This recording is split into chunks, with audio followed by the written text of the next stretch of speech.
while making noises. You know, at some point, I'm hoping that people will like. Like,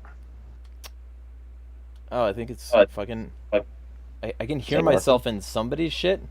I don't know. Whatever. The thing should be working fine. I think. Let me check I'm an this. ANCAP man, an ANCAP stand. What a great ANCAP. I invited an ANCAP man, and I invited somebody else. Cool. I invited an It ANCAP man, better and I not invited be somebody who I else. think it is. I have no idea. God, it better not be. So Who is it?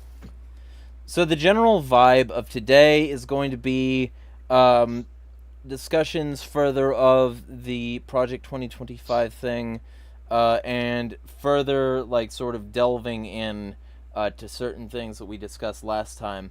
Because honestly, the healthcare section got sort of brushed over the last time we did this. But everybody introduce yourself. We'll start with Keith, Kareem, Dana, Rose. I am Keith Preston from the attackthesystem.com website. So look me up if you like. Kareem. All right, I am Kareem from Anarch Unity. I recently had a Pan-Anarchism debate on Liquid Zulu's channel, which you can go check out and see what you think. My position is I want to, from Keith's book, get all anarchists and anti-state radicals, people who respect the NAP, and want to get rid of the state because it's an organized mafia gone. Also can find me at Kareem6633 on X, Twitter, whatever the heck it's called. And go check Keith's website out, attackthesystem.com. Quail. Dana. I'm Dana Carver. I'm in northern Michigan, and I have a nice little community that we've created up here. I also have this weird addiction to the Libertarian Party, and I just can't let it go. Other than that, we are, I guess if I had to be given a label, I'd be more of like a vigorist. Just want to barter and be left alone. I'm one of those that wants to live in the woods and only come out when I need to. And I'm very anti-government. Rose. I'm Rose. I'm the patron saint of real libertarians. I'm sure you all remember me, even though it's been a couple weeks. I am also a part-time big L libertarian. I'm big L New York Libertarian Party. I don't know who we can hear ourselves in the speakers of, but I guess we'll just do a rule. If you're not speaking, mute. Rose. Oh, I'm done. Oh, okay. I thought you stopped because you could hear yourself, because I could hear you too. All right. Well, that will be I guess the intros here. Sort of off my feed because the fucking like the stream started relatively late. There's been a lot of stuff lately, so with any luck, I should be able to get a lot of stuff going. But today we'll be doing this stream. We did 2 others on the subject, so if y'all want a refresher, y'all can get it from the sports. And with that being said, Keith, you were on for I think maybe one of the Project 2025 ones, but you're free to let me know if you weren't.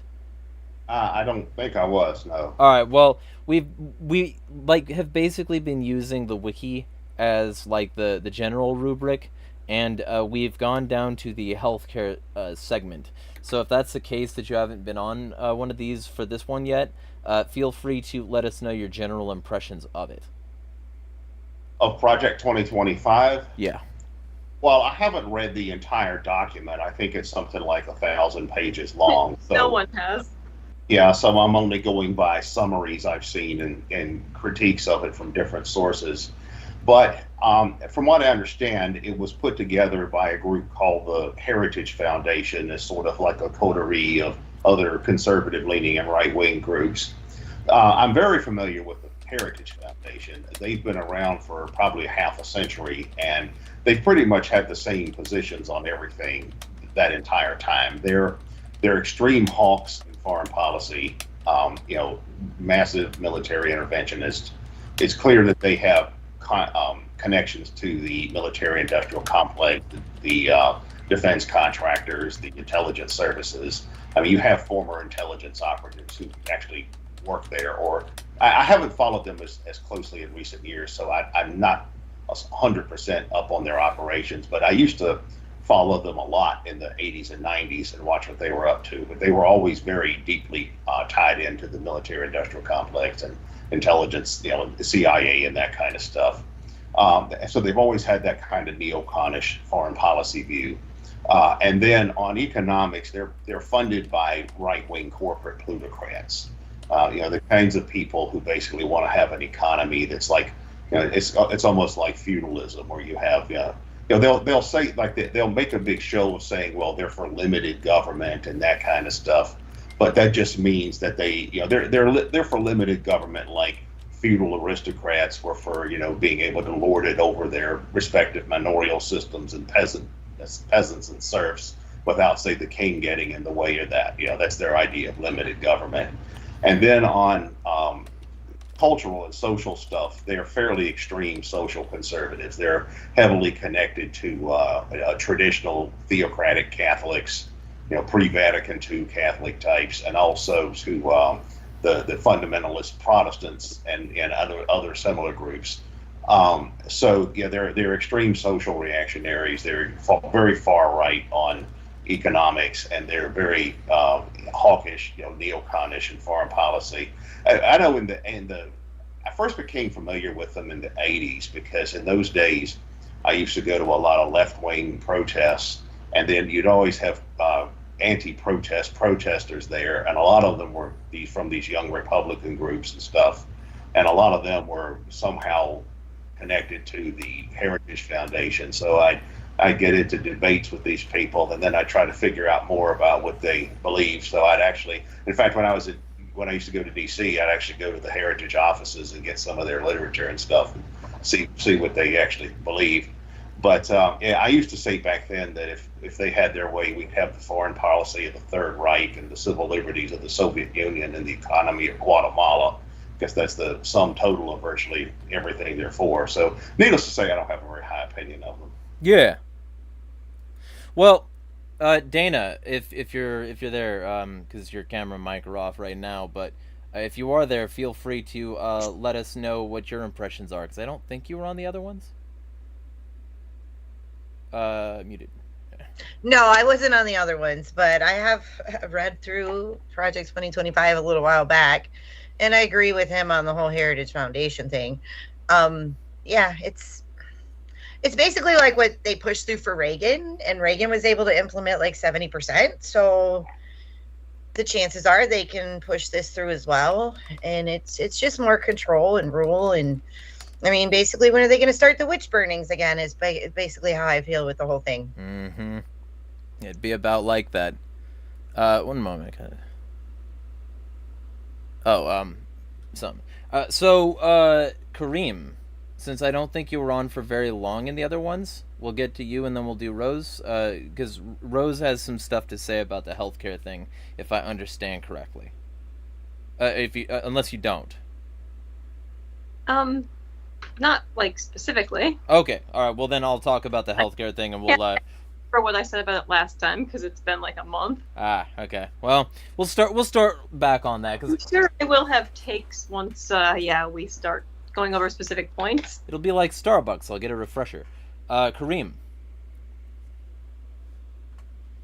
All right. So, for healthcare on Project 2025. No, for the whole thing for now. Okay. Well, what's my opinion of it? Yeah. Okay. To me, this is interesting because Trump didn't necessarily say he's going to do it. However, the Heritage Foundation pushed it. So what I think will happen is, from my analysis, Trump wants to be liked by everybody. He doesn't necessarily have a consistent set of principles, even if they're bad principles. Like, I know, like, if Hillary Clinton gets in, I know or anybody else, I know they're going to have a bad set of principles, neoliberal principles, which are some of the worst. So what I think he's going to do is say, no, I disavow it, and then parts of it will leach in through the neocon people that he will in turn hire, because what does Trump do? Say one thing, then he wants to be popular with the other group, so he does something else. So he's like, I'll bomb Syria to keep the neocons happy. I'll sign this bill to keep everybody else happy, and then he'll flip around and do some kind of thing. No, I didn't really mean to do that. I was against that. And he's always shifting. Now, honestly, I think if Kamala gets in, it'll be the same thing. I don't really think there's a big difference between the two. I think the neocons are everywhere in Washington still. They just took the America First brand and are hiding behind it. People like Dan Crenshaw, Lindsey Graham, even some of the newer people, the newer senators in there who claim to be America First. Somehow that you put people, G. Edward Griffin made a good point. You can have good people or principled people, put them into a bad system, and they will become bad people. I'm a very much believer people are a product of their environment. And if you put somebody in a bad system, most of them, except Ron Paul, Thomas Massey, will turn out to be bad people. And they will push a lot more government control. So whether it's Project 2025 or more war or more welfare or more intervening in people's lives, they will find a way to do it while saying they're trying to help you. So I think parts of this from the Heritage Foundation will leach into legislation in different sneaky ways, just like the left neoliberal do, but they try and put a more friendly spin on it, but they're just as bad. So the general vibe, like, first off, for anybody who doesn't already know, I used to be a different kind of cunt, and the kind of cunt I used to be, we'll get Dead Boy introduction here shortly, but like, I used to be a much different type of cunt, and I used to literally hand out literature for the Heritage Foundation and a variety of other people through an organization called Young Americans for Liberty. And that organization is heavily infiltrated by various groups of, like, basically fascio-leaning conservatives who had no problem with, like, a long series of abuses, as long as those abuses came from the right. And so the general vibe that I want to convey here is that, like, in terms of the Heritage Foundation, I know how corrosive their ideas are because I used to table for them and for the Cato Institute and for, like, fucking all these boilerplate libertarian organizations / conservative.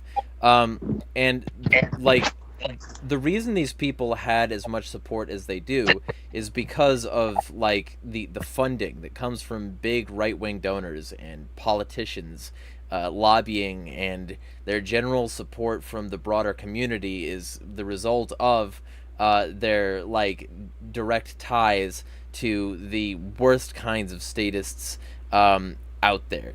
So the thing that I mostly am saying here is, like, I see Project 2025 as a natural like, sort of downflow of these organizations having as much institutional power as they do, partly because of people like me.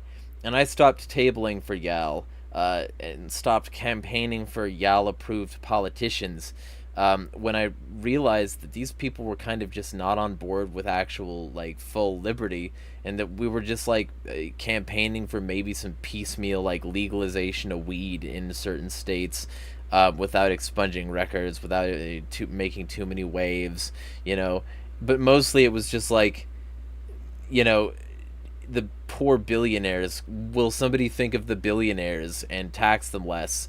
Like, it's less that taxation is theft to these people, and it's more that they want to keep certain elements of the government. It was very minarchist modeled, and, like, get rid of the things that are inconvenient to their funding sources, which are billionaires. And it's the same sort of thing where the Daily Wire tries to pretend that they're for small government, and but they're funded by fracking billionaires like the Wilkes brothers. So it's like, they're funded by the same people who fund PragerU. So it's no wonder they say the same bullshit as each other. So the general thing is, I think Project 2025 is what they want, and that they have enough political power that if they had the opportunity, they could enact it. I don't see anything getting in the way of that. That's my particular bias in this regard. Dead Boy, introduce thyself and say what you think of Project 2025. Okay, so once again, Dead Boy. Like, I've been on here a few times. I'm still like doing the research, planning to write for your site, Anarch Unity. And when it comes to Project 2025, to me, one of the things that kind of baffles me is how much of a confused identity it has. Because on one breath, it's like using the language of like, free markets, low taxes, all of that stuff is great. Then the next breath, it's like a hellhole of protectionist policies. And it sounds like it's representative of the fact that the GOP just continues to have this ongoing war between quote unquote free market conservatives and the protectionist conservatives. And they don't know who's going to win yet. So they put a little bit of red meat in for both of them. Potentially. Rose. Right, like it'll like there's even parts of it that like there are a few parts that actually have some good ideas. Like it'll talk about auditing and ending the Fed, but then in another section it'll talk about wanting to fund things that you obviously would need a central bank for, like more wars, protecting Israel. Yeah, because I highly doubt they're going to Kickstarter for wars, right? Right, exactly. I mean, at the end of the day, like, when I first read through it, I mean, I haven't read through the entire PDF. I don't think anyone actually has, and anyone who claims they has is lying. But, I mean, I read summaries. I've watched summaries on YouTube, and I kind of skimmed parts of it. I'm like, okay, this is one of those wish lists that comes out every election cycle of, like, what like, one particular voting bloc wants. So we probably, like, I think there's a lot of hysteria over it that, like, people are probably needlessly panicking. But at the same time, like, it is an important look at what the right currently wants. It does show cultural trends, I think. Yeah. And I'm thinking that they're expecting a protectionist to win, so that's why they threw a lot of the unhinged crap in there that's there. Yeah. So, to start with the healthcare section, because we were going to sort of deal with that, like, cause there was, I kind of glossed over that. It was the last part of the stream. Everybody was tired, so let me just read this, and people are free to use that little react thing to throw up their hand if they want to respond to something. Project 2025 accuses the Biden administration of undermining the traditional nuclear family and wants to reform the Department of Health and Human Services. Oh, also, Dead Boy, for this particular stream, we gotta mute if we are not speaking. Prevents echoes and shit. And wants to reform the Department of Health and Human Services to promote this household structure. According to Project 2025, the federal government should prohibit Medicare from negotiating drug prices and promote the Medicare Advantage program, which consists of private insurance plans. Federal health care providers should deny gender-affirming care to transgender people and eliminate insurance coverage of the morning after pill Ella, as required by the Affordable Care Act, or Obamacare. Project 2025 suggests a number of ways to cut funding for Medicaid, such as caps on federal funding, limits on lifetime benefits per capita, and letting state governments impose stricter work requirements for beneficiaries of the program. Other proposals include limiting state use of provider taxes, eliminating pre-existing federal beneficiary protections and requirements, increasing eligibility determinations and asset test determinations to make it harder to enroll in, apply for, and renew Medicaid, providing an option to turn Medicaid into a voucher program, and eliminating federal oversight of state Medicaid programs. The project would also cut funding to the Department of Veterans Affairs. Project 2025 aims to dramatically reform the National Institutes of Health by making it easier to fire employees and to remove DEI programs. Conservatives consider the NIH corrupt and politically biased. The project would also prevent the CDC from putting out public health advice.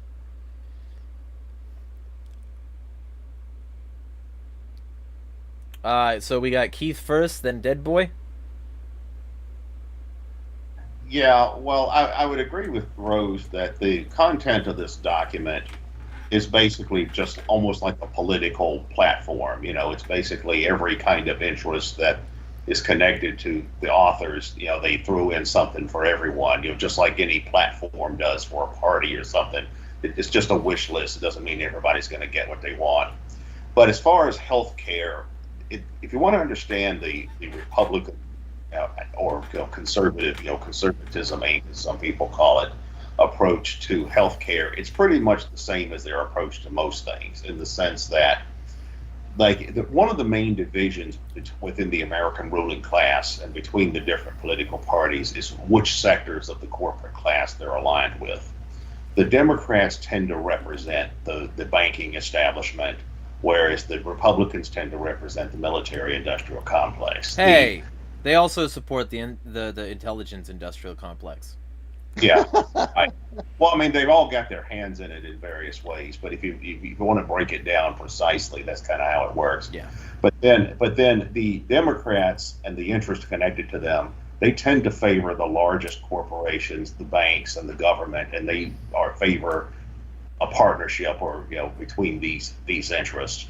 The Republicans tend to represent more the further right wing of the plutocracy, as well as more medium level capital, lower to medium level capital, and then regional capital, often based in the Sun Belt in the Midwest and the South and places like that.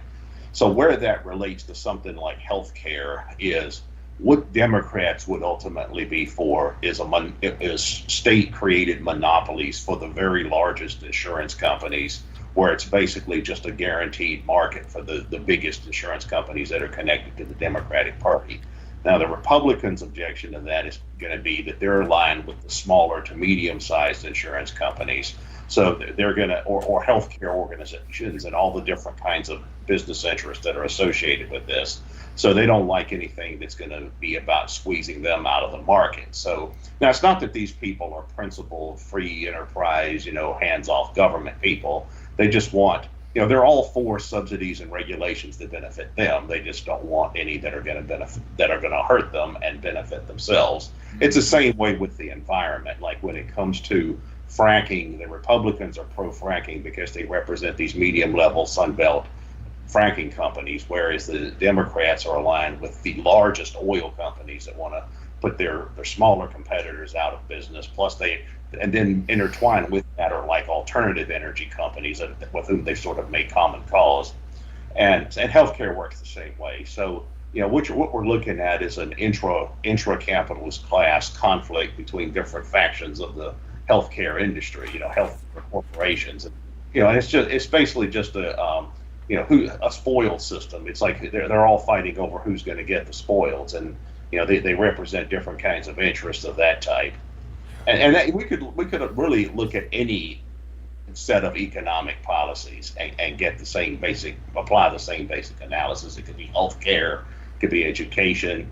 Like education, a lot of Republicans are really big on vouchers for private school, and which is basically just welfare for private school, or they're big on these charter schools, which is basically welfare for private education companies, whereas Democrats are big on the public schools, which is basically welfare for the administrative state and managerial bureaucracy behind the public school system. So it's just all these rival interests that there's no principles involved in it. It's regulatory capture. Right. And again, to just quickly expand on that, it's cunty as fuck when these cunts are like, oh, you know what, I really don't like communism, that communism sure is bad, but then they're like, you know what we need in order to address private property concerns under the modern paradigm? The voucher system. It's fucking awesome. These people suck asshole and I fucking hate them. Or farmers who are like, hey, we need farming subsidies. I'm like, that sounds like state socialism. They're like, no, Kareem, we need it for corn. I'm like, I don't even like corn. That's the worst vegetable. Vegetables aren't that good. Right. You shut The your voucher mouth. system- The path of totality was great.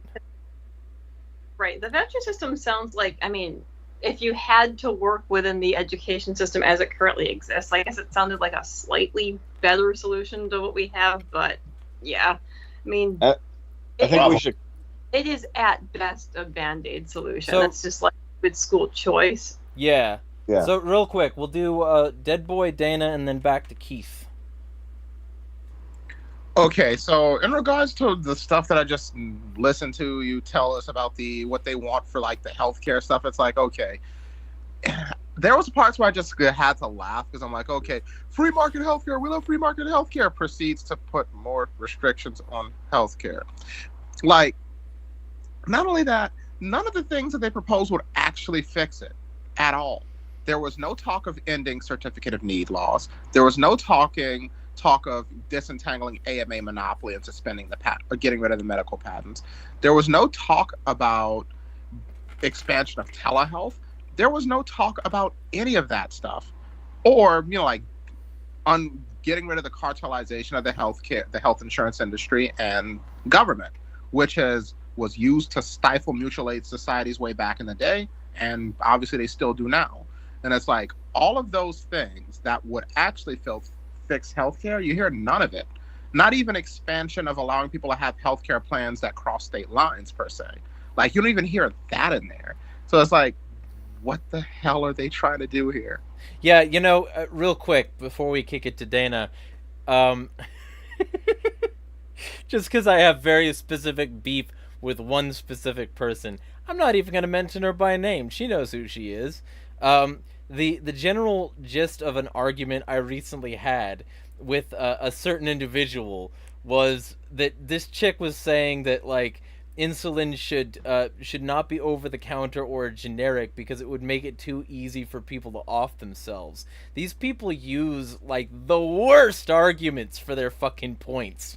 Like, yeah, I'm so sure that like improving economic conditions and like community and generally making society in a way that is more humane would not prevent these suicides, and we need to, in the name of preventing the suicides, keep healthcare expensive. That makes all the sense. That perfectly. That's so weirdly specific, very weirdly specific. Yeah, and so it's That's so fucking dumb. A regulatory agency would come up with as an excuse for why it needs to be strictly regulated and behind the counter and requiring of a prescription so that they can charge a needlessly high price. Right.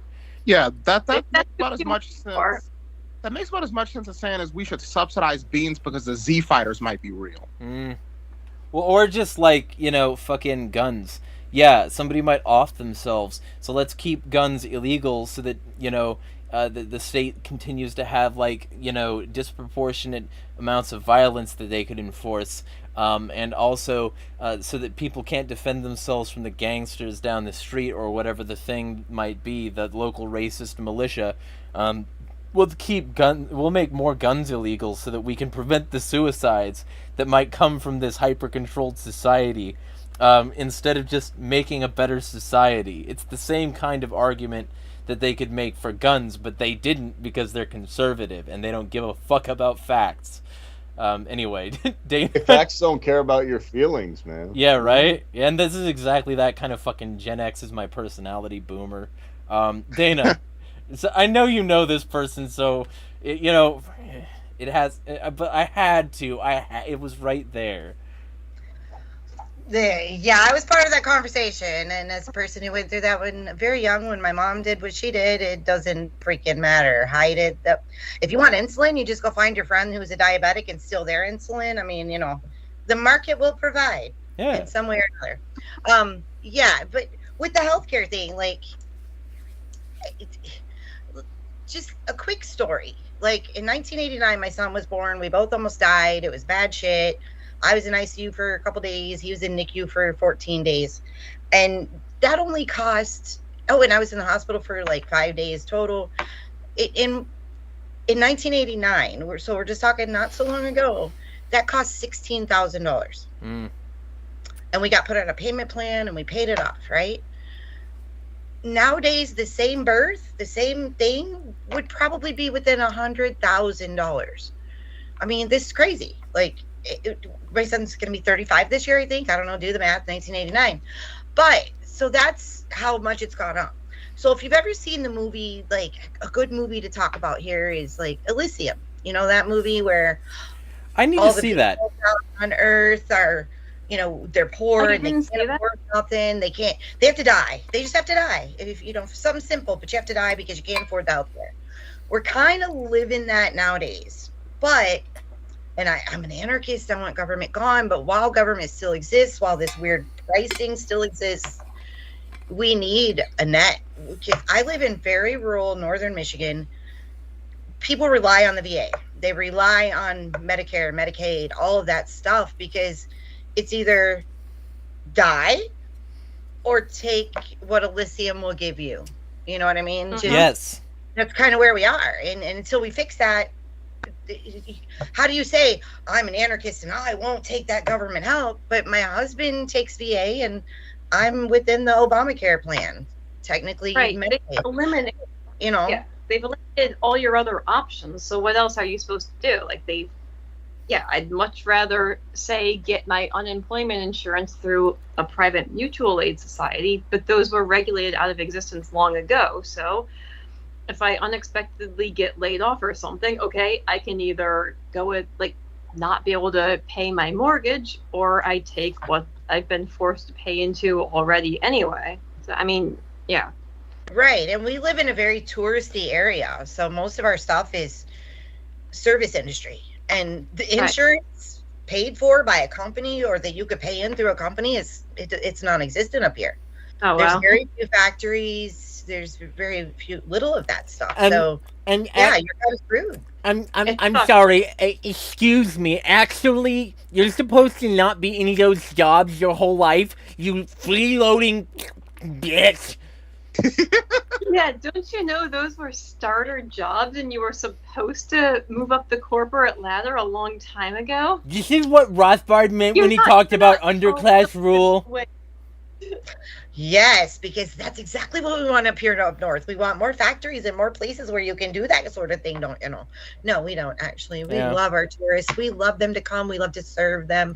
But yeah, insurance doesn't exist. So do we die? I mean, if we all die up here, then you guys ain't gonna be able to buy your fudge. See, you need to use that. You need to use that. Underground free clinics that are operating on the gray market, I think. Yeah. You need to use that though, Dana. Like, you need to say, Kamala doesn't want you to come. We do. Right on. Yeah. Keith. I'll use that when I run for president. Yeah! I want you to come. Free vibrators for everyone. A government program. No. A government program of grants to make sure that we can have the vibrator stores. Yeah. Through the MPC program, through the Michigan Economic Development Program. And then once we get the stores, then everyone gets a voucher to go to their store of choice. Yeah. Like the school choice vouchers, only it's the toy store choice vouchers. Yeah. And holy shit, this would be a whole new tourist market up in northern Michigan. We would rock this. Like right next to the dispensary, you have a toy store. So, you know. Yeah. Yeah, and you know, you get the phrase like the Bad Dragon Industrial Complex. So, Keith, you've had your hand up for a while now. We'll go Keith, Kareem, and then whoever, because like Kareem hasn't said anything about this pretty much. Well, as far as the issue of vouchers that we were talking about earlier, I tend to be skeptical of that for the simple reason that whatever government subsidizes, it tries to control. So ultimately, what's going to happen if you had government sending out vouchers for everything, they would just try to regulate it in the process, you know, in their own image. That tends to be a problem that you find in a lot of different fields. You know, anything that government subsidizes, it generally tries to put all these mandates on. But as far as the healthcare thing, here's an example of how this works. All right, one of the most unpopular aspects of Obamacare was the individual mandate. All right, a very few people know where that idea actually came from. It was actually originally a Republican idea. Like back in the early 90s, when Bill Clinton was trying to do some kind of health care reform, one idea that the Republicans were pushing was, well, we should just require everybody to have health insurance like you're required to have car insurance. All right, guess who the Republican think tank was that came up with the idea of the individual mandate? It was the Heritage. It was. Yeah, I was about to say, wasn't it them? Yeah, it was the Heritage Foundation, and it was actually implemented first in Massachusetts under Governor Mitt Romney. Right? So Yeah, it was Romney Care. Yeah, Obamacare is a Republican program. And the reason that the Republicans wanted this program was because it was intended to be welfare for private insurance companies. They're like, well, we're just going to require everybody to have insurance, and that means they're compelled to buy insurance from insurance companies that we are actually aligned with. It's no different than if they say, well, we're just going to have a law saying everybody has to have tennis shoes, and then so it's going to be like welfare to the shoe manufacturers. No, this was Romney. It's everybody has to wear mom jeans. Everybody's got to wear the magic underwear in his case. He's a Mormon, so that's why he wore the mom jeans. You got to have more room. That's some pillowy underwear right there. You gotta get. It's like a diaper in there. You got to give it space to breathe. When it comes to political reforms, like just reforming systems or institutions, the general paradigm I hold to is that the thing to focus on would be to cut taxes and regulation from the top down and cut taxes and regulation from the bottom up and cut welfare from the top down. Like start by cutting out spending to foreign governments, to the military-industrial complex, corporate welfare, bank welfare. Eliminate that stuff. Focus on that. Little gaming notification pops up. Israel will remember that. And then cut taxes and regulation from the bottom up. Like the amount of money you can make before you have to pay taxes should be raised. But that's the Republican program. The Republican approach to economics is just the opposite of that.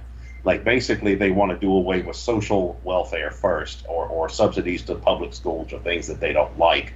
Right? And then they want to cut taxes from the top down and cut regulation for favorite industries and that kind of stuff.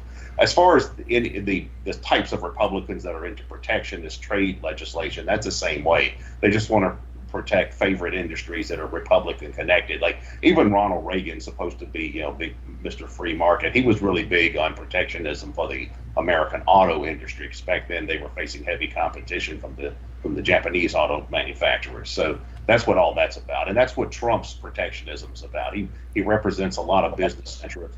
Mostly in Sun Belt. Act of civic infrastructure that caused. Sorry. Well, here's my question on that too. And we're still getting blamed for Reagan too, because people still think he was a free marketer. That's a funny thing. Frequently get accused of pushing Reaganomics. It's so frustrating. Well, they want handouts to a few politically privileged corporations versus, for example, nationalization of the healthcare system versus forcing you to deal with a politically privileged private corporation via individual mandate. At the end of the day, it's not really that much different. Mm-hmm. It's not. Here's my question, though, maybe to Keith or someone. Why do these people, because I honestly believe they've told me this so many times, I'm going to say, hey, if you keep repeating something, you either believe it or you're trying to make yourself believe it. Now, I would consider the Rothbard folks free market, even some minarchists, pretty much laissez-faire capitalists. But these people really believe they're free market. I think even people like the protectionist neocons or like the J.D. Vance, Ron DeSantis kind of club think that they're free market. Why do they think that? But then they know they have subsidies and all this type of stuff. Well, they just have their own ideas on what a free market means. I think a lot of that is just cynicism. I mean, I think they don't really believe that. To them, a free market is what benefits their business, or the business interest they're aligned with. That's the free market. My business wins out. That's freedom, right? But in terms of a more ideological sense, you can trace their ideas back to 19th century ideas about the about a so-called free market, what they used to call social Darwinism. The idea, well, the most, the people who come out on the top economically are the people who are the best, are the most talented and the most smartest and can run fastest or whatever. That's that. A lot of Republican economics is implicitly rooted in this kind of 19th century social Darwinian type of outlook that's almost eugenic, and it's. I remember. Almost? I remember Bill Gates having a quote: "Capitalism has worked very well. For those who don't like it, move to North Korea." I'm like, Bill, you're like a peak corporatist. Why? How can you say capitalism works well? You don't know what it is. Even more so than you don't know what Microsoft Windows is without stealing it from a bunch of people. Well, but he actually tried to stay out of government for a long time too, and yeah, until he got dragged in front of Congress and told that he had a monopoly and he was threatened with antitrust legislation. And then all of a sudden he just decides he's going to start donating huge amounts of his money to political campaigns. Well, you guys but seen that video of him from like the 90s where he gets pied in the face? I'm like, that was a threat from someone powerful, I'm sure. But to be clear, he does know what capitalism is, because that is capitalism. It's not capitalism. Rothbard, if you're going to cite him, it's state capitalism. Yes. How much Bill Gates' wealth is rooted in things like government contracts, intellectual property, patents, and issued by the state? I would be inclined to think that a guy like that did not achieve his level of wealth through any kind of free market. I mean, it was. Right. There's different levels of this, but to achieve that kind of wealth, and our system, you pretty much have to be state connected in some way. Yes. Yeah. No ultra rich are actually self-made. You need political privilege in order to gain that level of wealth under this system. Boy. And what's funny to me is a lot of these people will say, I'm free market. They'll go and try and break a company up. I'm like, how well did that work with Rockefeller? You made him way more powerful. So are they trying to, empower the corporate class without saying it? Or do they really think, hey, if we break up Standard Oil, it'll work? Oh, okay, if we break up Facebook or Google, it'll work. And then it doesn't. Yeah, Right. and there's this hope that the government is the true protector of free markets because they're stopping all of this and keeping the market quote unquote free. But it's like that's largely because of revisionist history and propaganda, where people forget that the free market actually means something. It's not the free isn't silent when you say free market. Yeah, exactly. Right. They think that the state just needs to protect us from fraud and corruption, when in actuality the state is the instrument used to enable that fraud and corruption. Yeah. Dana. Well, to go back to the healthcare, like something that Dead Boy brought up was the certificate of need. Again, I'll bring you up here to Northern Michigan. We, so I'm going to get my little handout. I live right over here. Yeah, you're UP, right? Here and here. We do have a little hospital up here, which is like 30 minutes away from me. But that, because we have such a lower population now, got changed to just an emergency room and doctor's offices. So now you have to go 45 minutes or an hour away, depending on which direction you want to go. And because the certificate of need said that we didn't need this hospital anymore, And that's kind of, that ties into like where you guys are talking about the free market too. We also have the Michigan Economic Development. I'm sure you guys have one in all of your states too. And it's just welfare. I mean, and we have a guy up here who runs an iron company who does a lot of government contracts, who managed to get himself on that board while receiving a ton of this money. So it was like putting the welfare queen on the board of the welfare. How ironic. Go down while we're worried about how, oh my God, you don't have enough people to have a hospital. So we have to shut down this hospital, fire all these people. And now they got to go 45 minutes to an hour to do their nursing work because they have to go to the other hospital. I mean, this is the craziness of how government is helping Northern Michigan be better. Right. Better. We have like a million different like new health complexes popping up everywhere, and yet there's somehow still a shortage of GPs who are actually taking new patients. Like, they're nearly impossible to find. And also, if you like need an MRI or a CAT scan, there's often a month-long wait, even with insurance. And I live in a city that has 3 giant hospital complexes. You still have to wait a month for an MRI because the certificate of need laws apply to machines as well. So other like healthcare offices can't just get their own MRI machine without getting permission from everyone else who has an MRI machine. It's fucking ridiculous. Yeah, and also we've got people in the chat here, so let me quickly address that. First off, Hody, you're free to join if you want. He says Project 2025 is bad. Hey everyone, yes, I agree. That is a good summary. William says politics turn almost all good people bad eventually. He also said corn is best veg, even though it's a fruit. Imagine thinking as the grain. What? The grain, not a fruit. It's a fruit. It has its seeds like on the actual plant. A grain is a grass, and it has to have like an external thing at the end of a stalk. Like that's more of what a grain would be. I wouldn't qualify corn as a grain. A fruit, like, okay, it has to have the seeds inside of it. So no, because a strawberry is a fruit too. Yeah, and you shouldn't eat any of them. You should just eat meat and water. That isn't true. Shut up. He also says.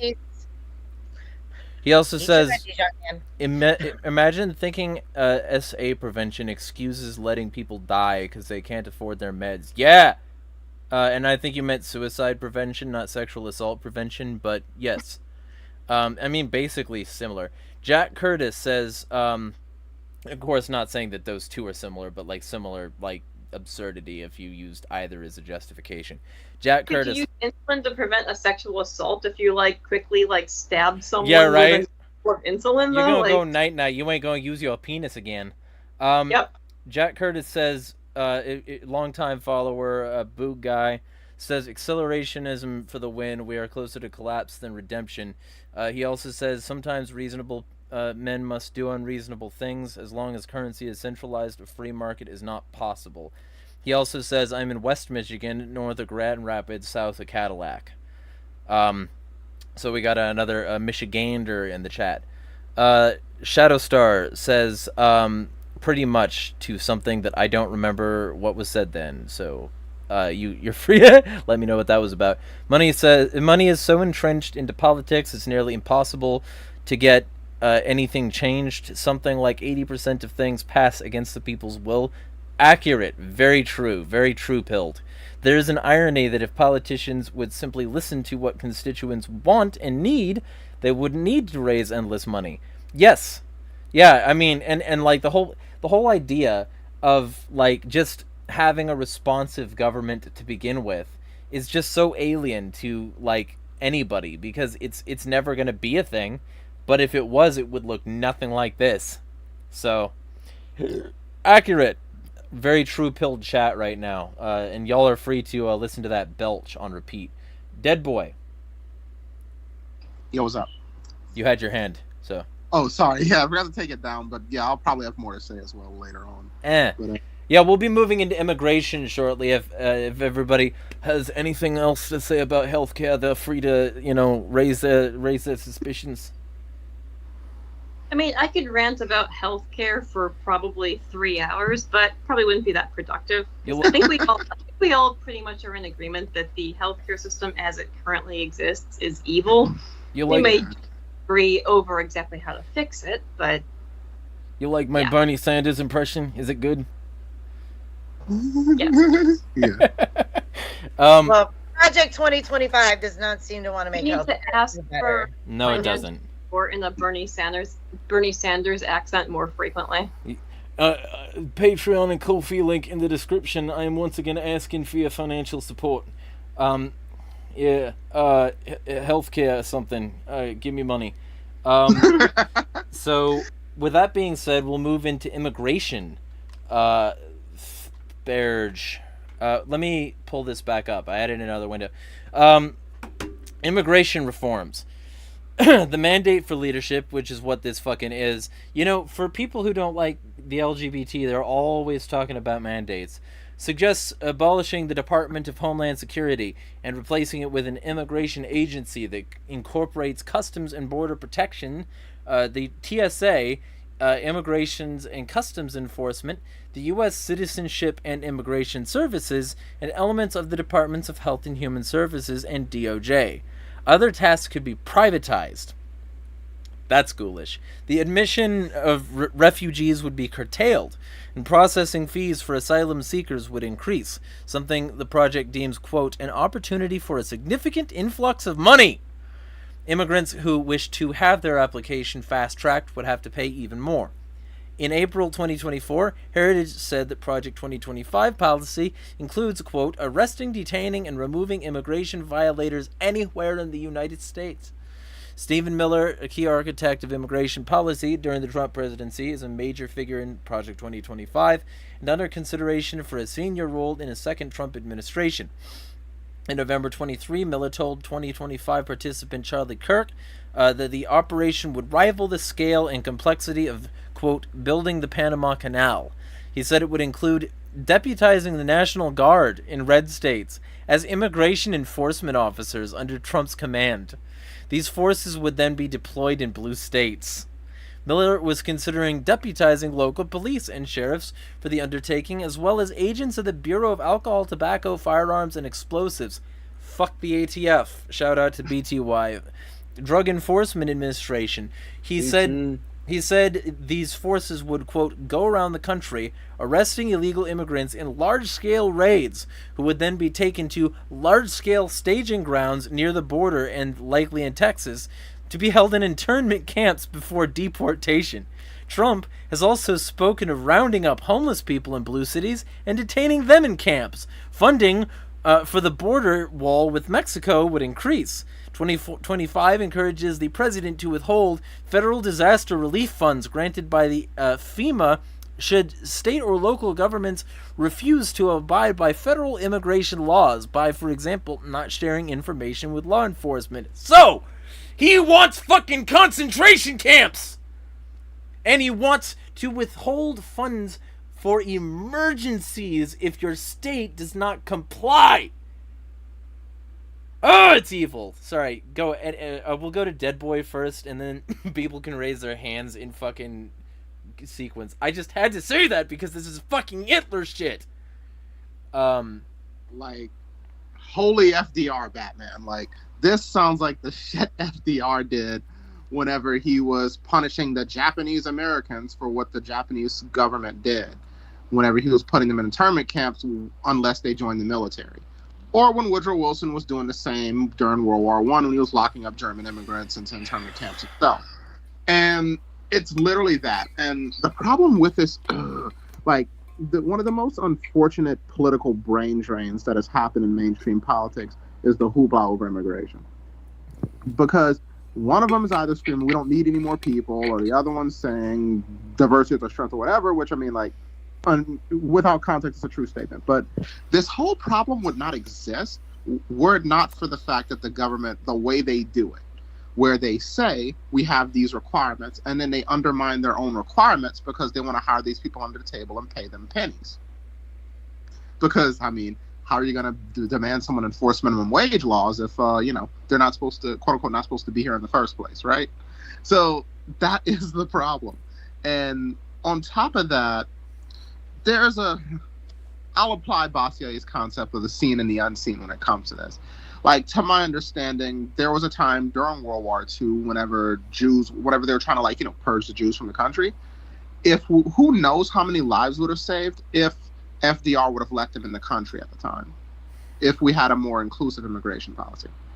There was apparently, I think it was either in a Hannah Cox video or someone else where they were saying that, some study said there could have been 80,000 Jews that could have been allowed into the country, and it could have saved their lives if they wouldn't have been, stuck where they couldn't go here and ended up getting put in the concentration camps and everything else that the government did.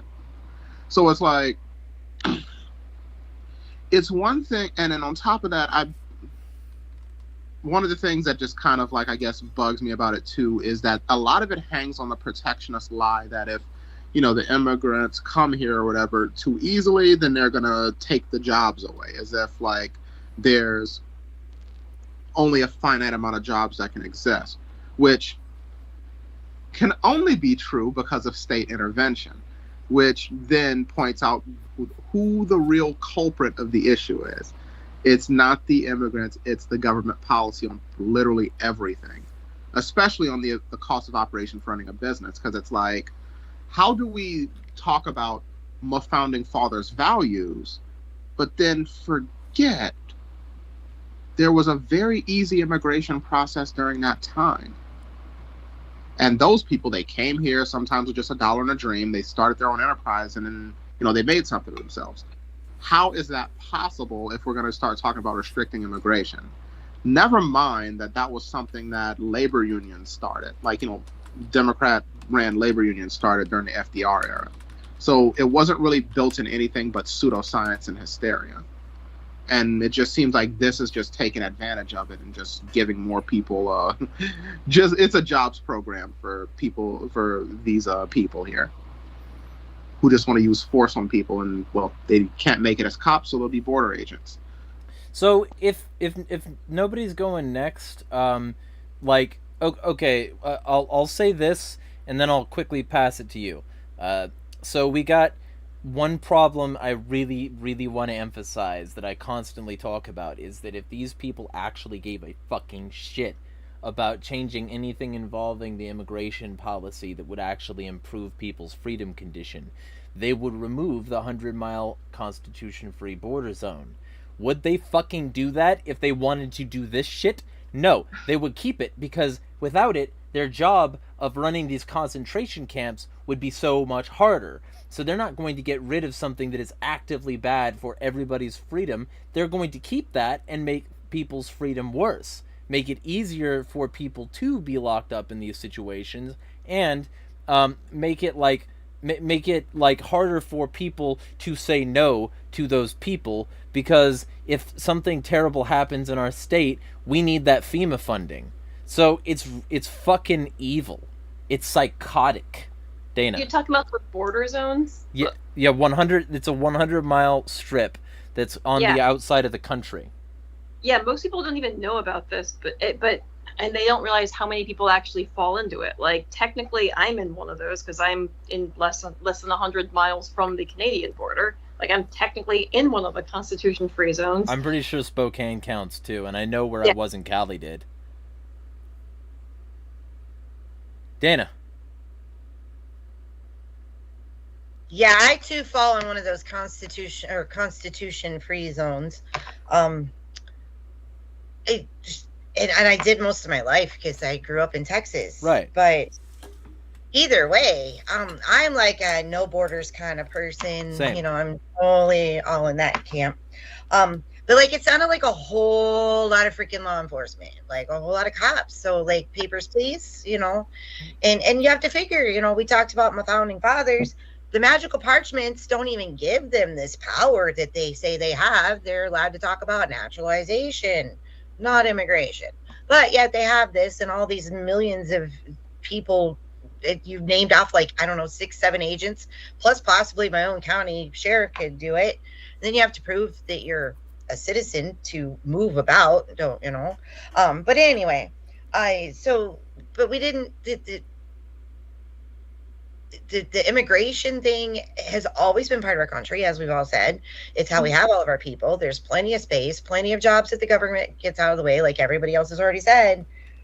But again, the Constitution doesn't even give them this right. They're taking this right. They're telling people who and what they. It's control, completely control.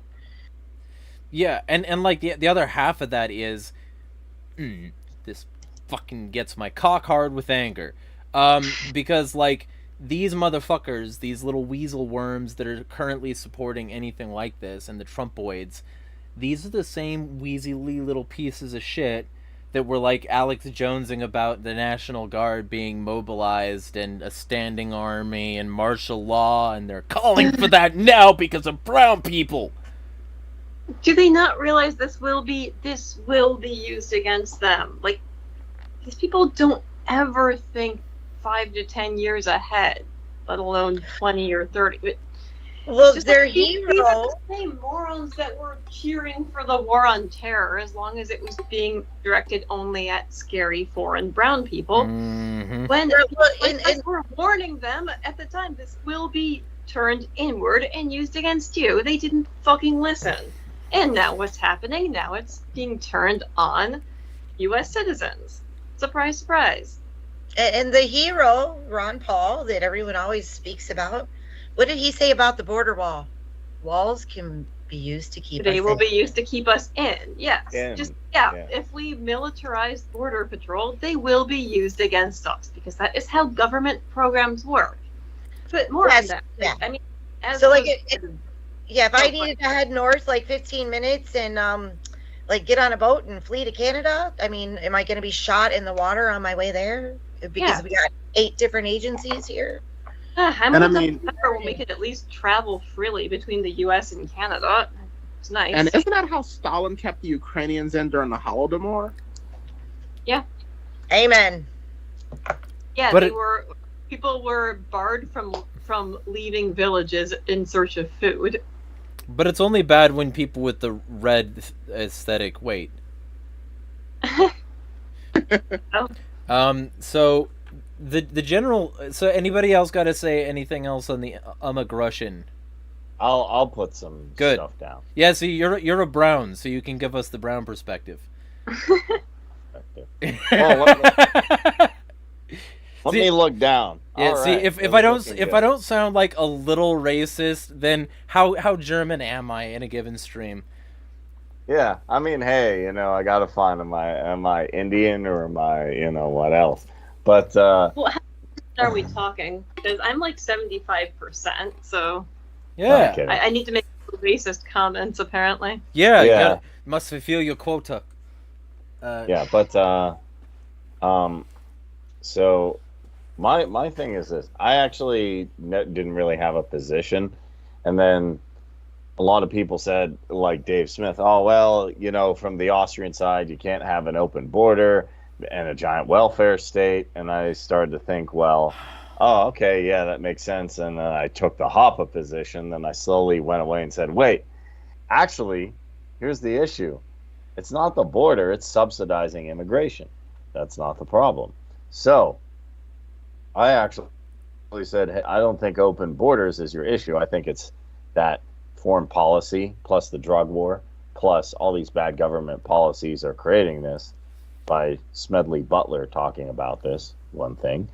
And what we need to do, honestly, is allow people to come here, stop subsidizing it, and it'll be fine. And don't blame all our problems on immigrants who are looking for a better life.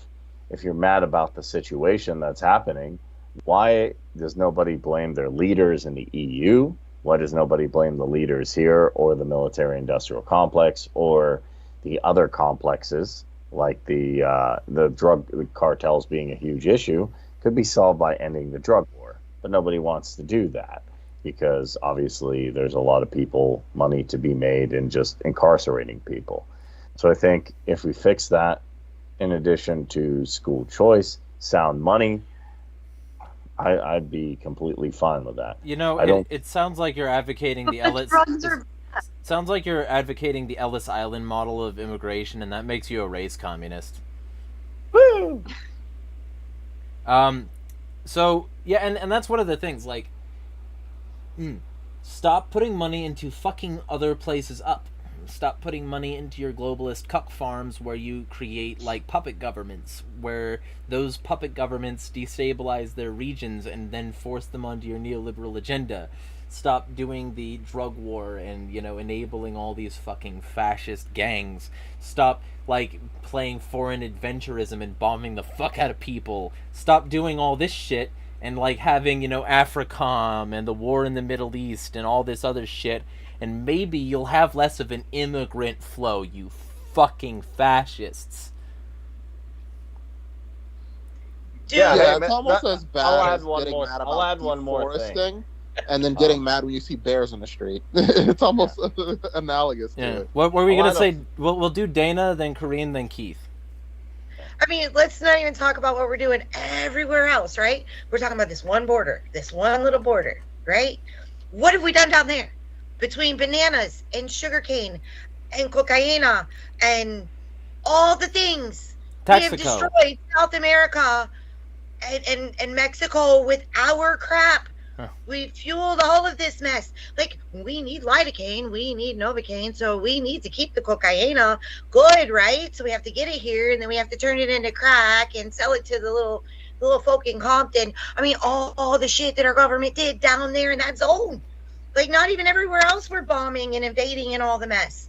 Like, we created every bit of mess down that peninsula there. And of course, you know, No the fucking... problem. We can't have those people here because they might take our jobs. Yeah. Oh my gosh. It's so fucked. Yeah, and like, it's even worse, because, like, the Augusta Pinochet Nazi regime with Paul Schaefer, you know, his pedo camp down there, that was worse than anything Epstein did. And people, like, you make excuses for that in libertarian circles because they're fascists.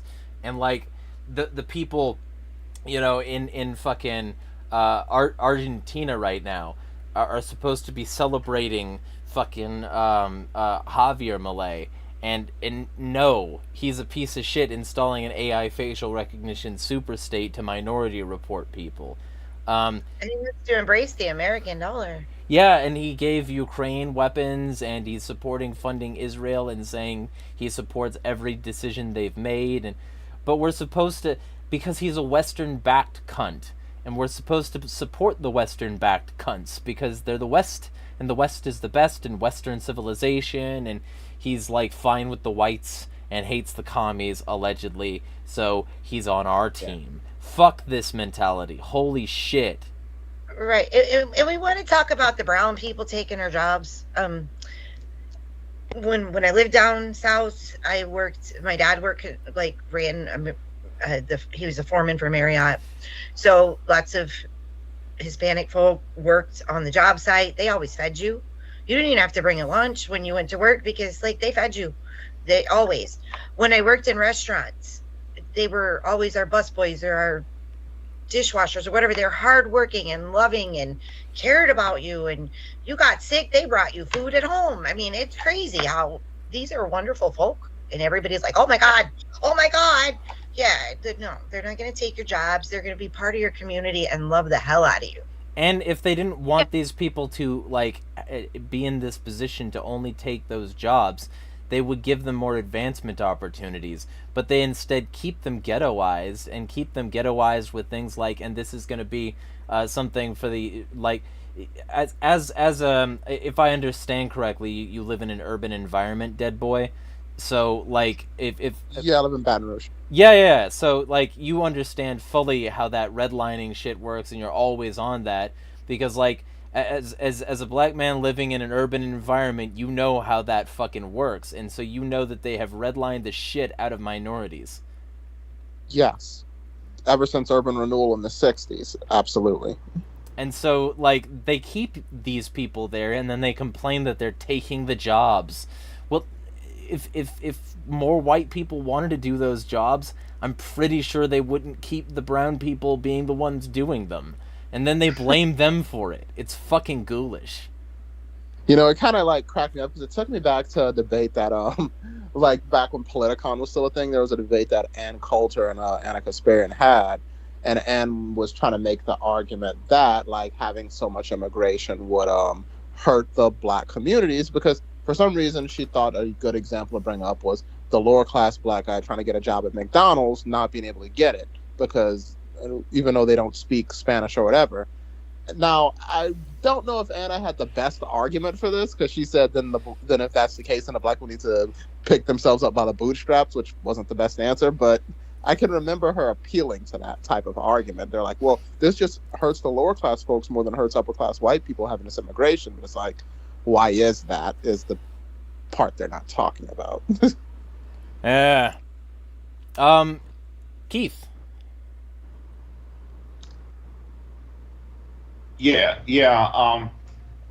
As far as the immigration issue, one thing that rarely gets discussed is that right now we live in a time when our own ruling class is heavily internally divided among itself over a whole lot of things.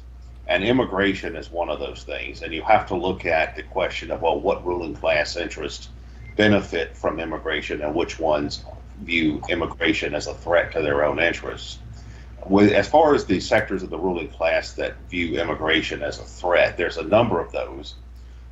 We remember that the real base of the Republican Party is what the Marxists call the petty bourgeoisie, which is basically small capital, small and regional, medium-sized capital.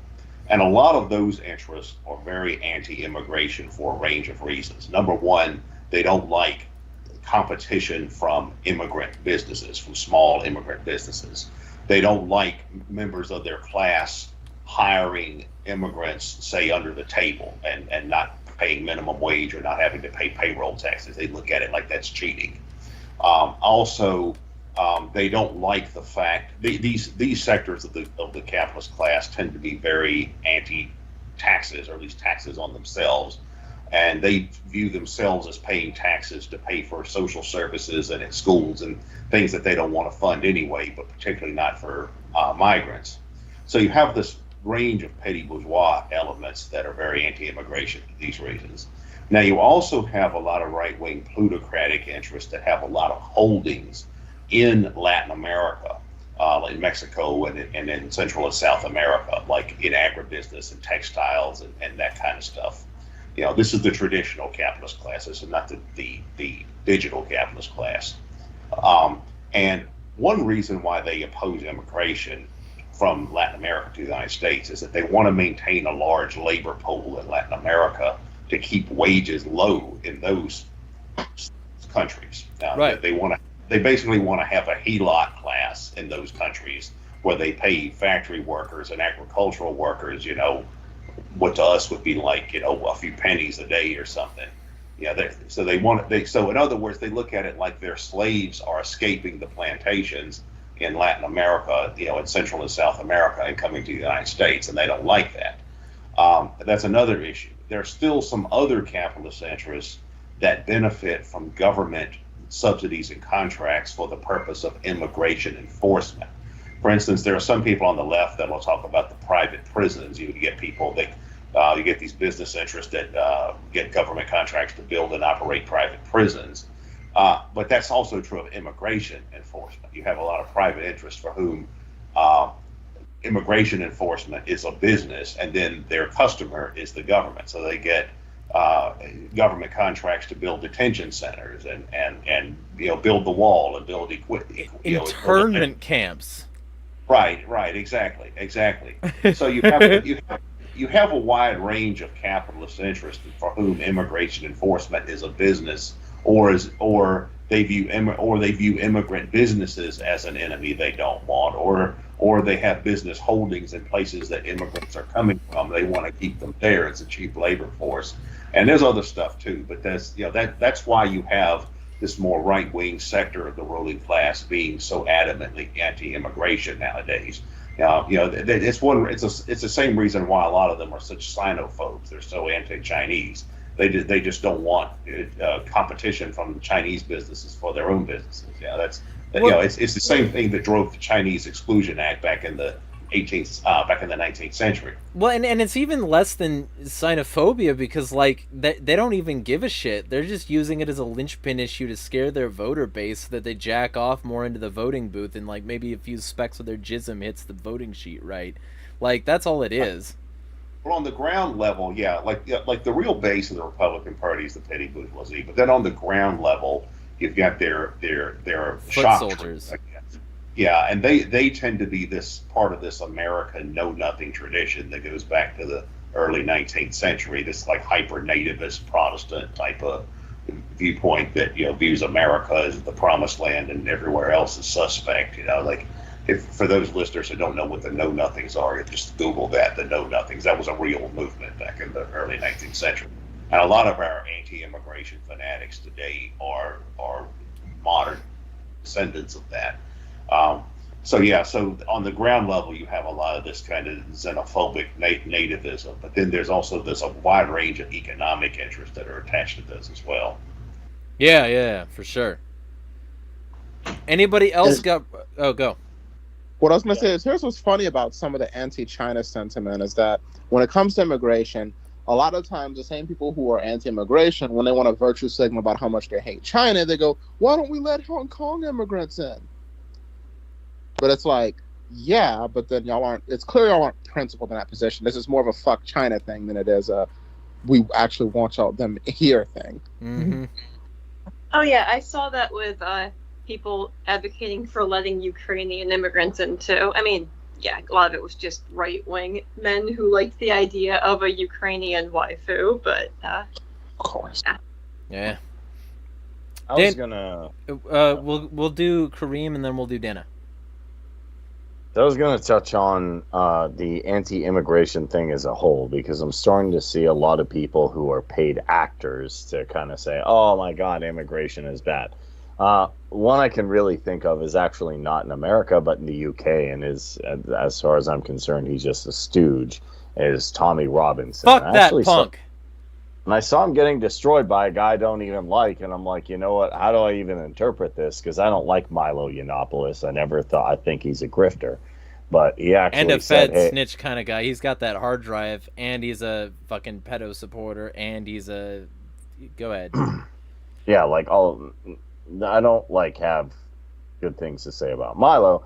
However, I saw a debate between both of them, and what he was saying is that, hey, if you he's like, we don't want Muslims here or whatever and stuff like that. So it's like, okay, where would you put them? And he said this, and this, and he said, well, just say they should stay in the Middle East. Well, you have Israel in the Middle East who's attacking Muslim countries, and then you go to war, and then you destroy these Muslim countries, and they're forced to flee. He's like, well, but if Israel wasn't there, he said, if they don't like the Zionists in there, why would you put them right smack dab in that neighborhood? That doesn't make any sense either. So it's interesting to me that a lot of these paid actors are like, we don't want them here, but let's go to war and let's destroy their country. Oh, let's put a military satellite there. Oh, but they don't like the military satellite, they're attacking that. Why is that happening? Why? And so these people, to me, kind of throw themselves in their own statist, if you want to call it, circle.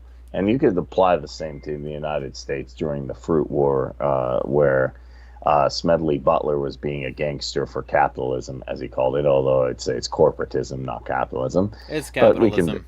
It's state capitalism, if you want to use that. Corporatism, I think, is a fine word. So real quick here, because this is a thing that I really think is a good thing to nail down. If the longest history of the application of capitalism has been state capitalism, I have zero problem with just saying capitalism sucks. It can maybe not suck at some point in the future if it's ever actually anarcho-capitalism, if you can ever figure that shit out.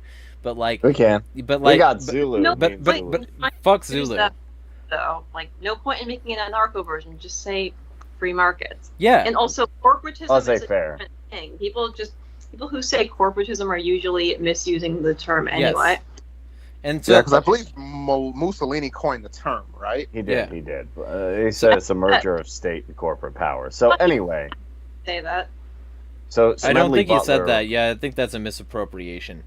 Maybe, but Smedley Butler was definitely working on behalf of the elites to destroy these countries that caused gang warfare that brought these people here. So before we get the paid actors who just are on behalf of the state saying, borders are scary, realize that the same government you're legitimizing is destroying their lands, then saying, here, come here, and then subsidizing this to use against you. So unless you're going to take an anarchist approach and say, we're going to do an Ellis Island approach and also not interfere in these countries, I don't see a rational way to actually tackle this problem. And I'm really getting tired of people like Tommy Robinson, who before I'm like, I bet he's a paid stooge, but I can't prove it. And now it's everywhere. Hey, he's getting paid by British and Israeli interests. So there's a lot of people like that. Yeah, unfortunately. Dana and then Keith. Okay, so we're kind of getting into the quota model, especially for talking Ellis Island and how that's going to work. I would say if we're going to go back to anything, we go back to what we had before we had immigration laws, and we have nothing. You just show up, you come here, you homestead, you do your thing. But like now we have the quota system, so there's a good reason like a lot of Hispanic folk don't come, because the quota, there's almost no way to become a citizen anymore in that market. Like anybody coming from over in the Middle East, there's quotas on that too. I remember when Will Coley was running for vice president for the Libertarian Party, he talked about his wife, who he has children with, who they live together. He has to pay a ransom on her head every year, even though they're married, because she's from a certain country in the Middle East. So that's, we're living this thing that we don't have. Just like you guys were talking about the capitalism.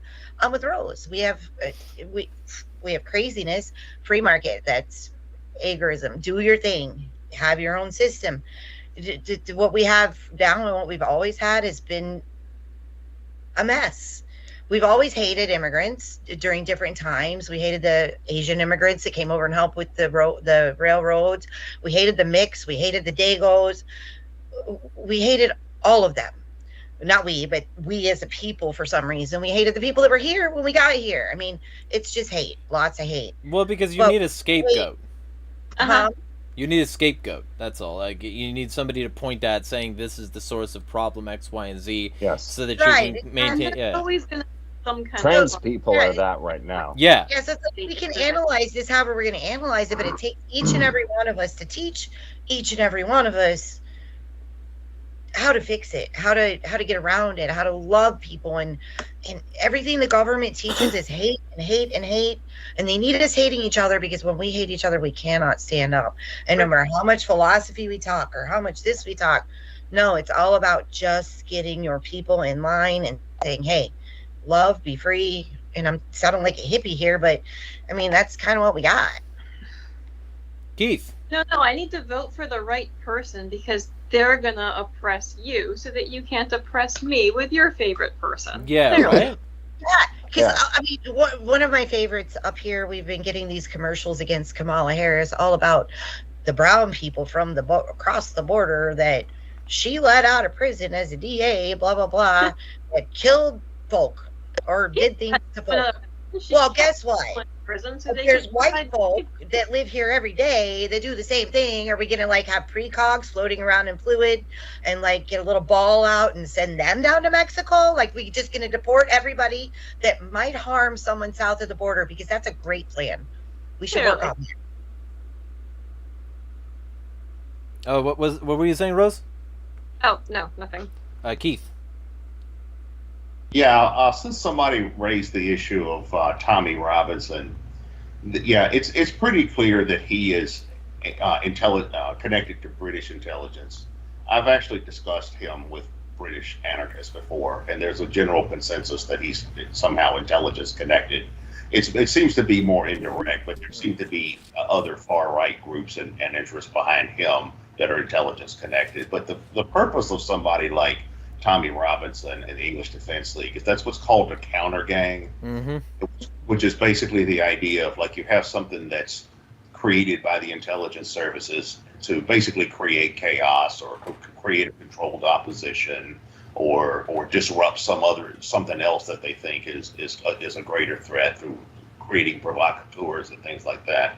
And that it's pretty obvious that that's the role that Tommy Robinson and his people play. I mean, before he became a political figure, he was just this football hooligan. He was like a gang leader, basically. Like I asked an anarchist friend of mine in England once. I said, where did he come from? And he said, well, look, Tommy's not smart enough to organize like a political group on his own. He had to, he obviously had somebody behind him doing that.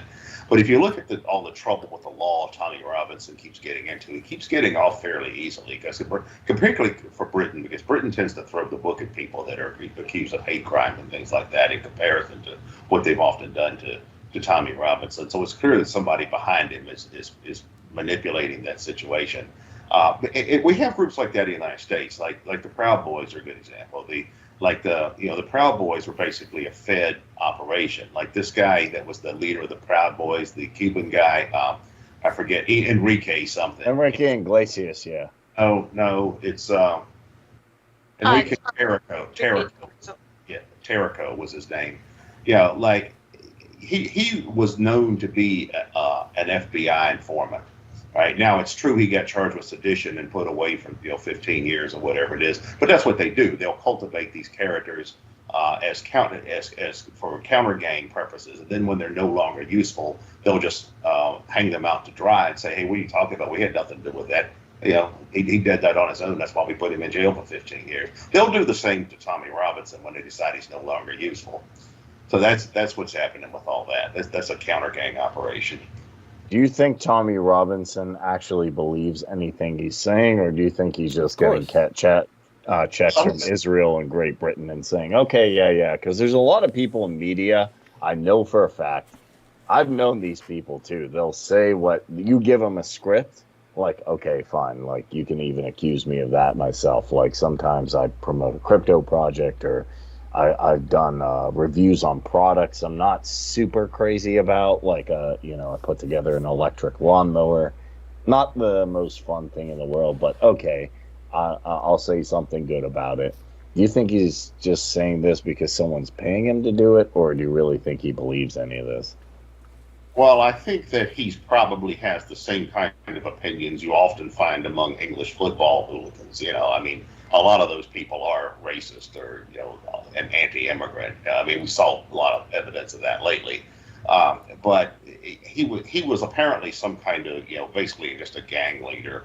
And he was apparently cultivated by the far right and by probably the British intelligence for some kind of counter gang operation. So yeah, he probably really doesn't like immigrants personally, but and that's part of I mean that's not abnormal for somebody from his background, but right. Hooligans are normally racist to some degree. Right, exactly. I mean, it's kind of like in the United States. If the feds went out and cultivated the outlaw motorcycle club as some sort of, and developed them into a political group, like an anti-immigrant political group. Well, yeah, a lot of people from that culture are racist or anti-immigrant as well. So that seems to be what happened with Tommy Robinson.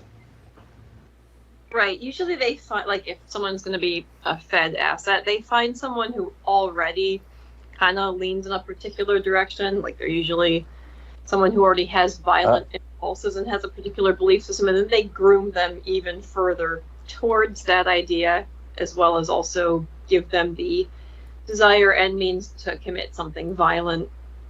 And then, like, once the person is done, then they step back and act like they've never seen it.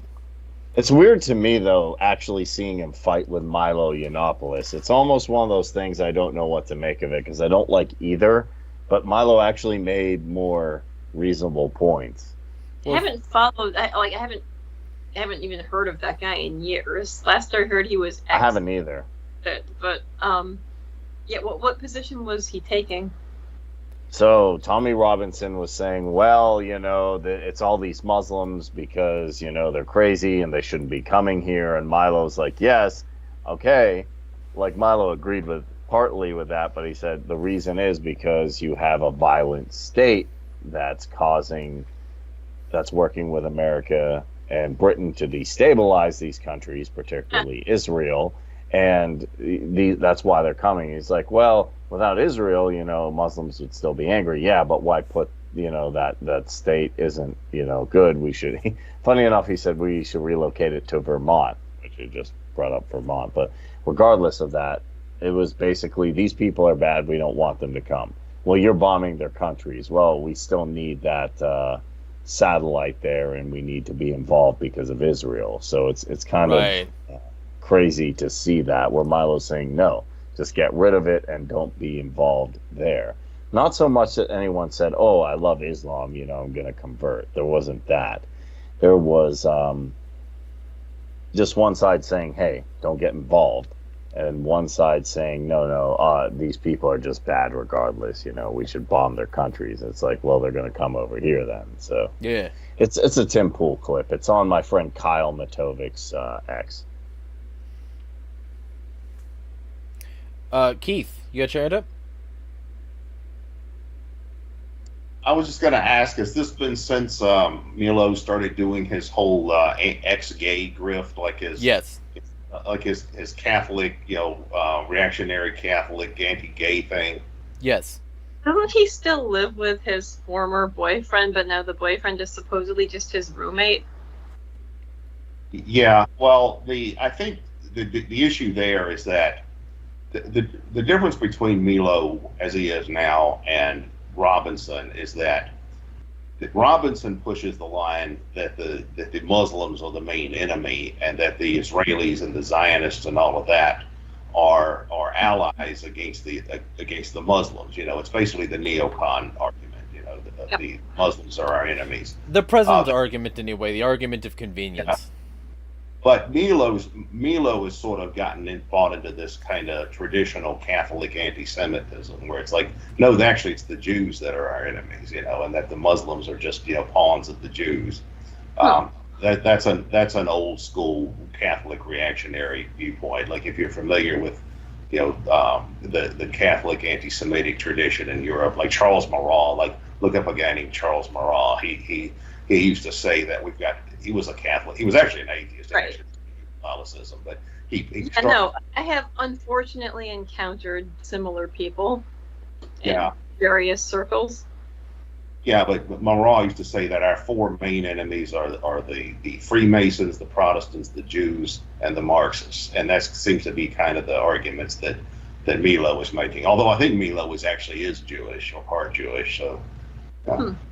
Yeah. He is, but he made the statement that, look, he said he's Jewish, and he said this isn't a Jewish thing, this is anti-Israel and anti-Zionist, not like, because a lot of people try and do that. They're like, well, you can't say anything bad about this because blah, blah, blah, because I'm Jew, and they keep pulling that card, which is working less and less. But anyway. But on the U.S. right wing, you have the same divide, though. You have the bulk of the conservative types are very pro-Israel and pro-Zionist for a range of reasons, religious or whatever. Right, but then on the extreme right, you've got the anti-Semitic far right, like the neo-Nazis and that kind of stuff. And so they'll take the opposite position. Some of them will even say, like, well, no, actually, the Muslims are less objectionable than the Jews. Now, you even have neo-Nazis that have converted to Islam now. That's like a new, well, it's not new. I've seen it for years, but it's fucking Andrew Tate.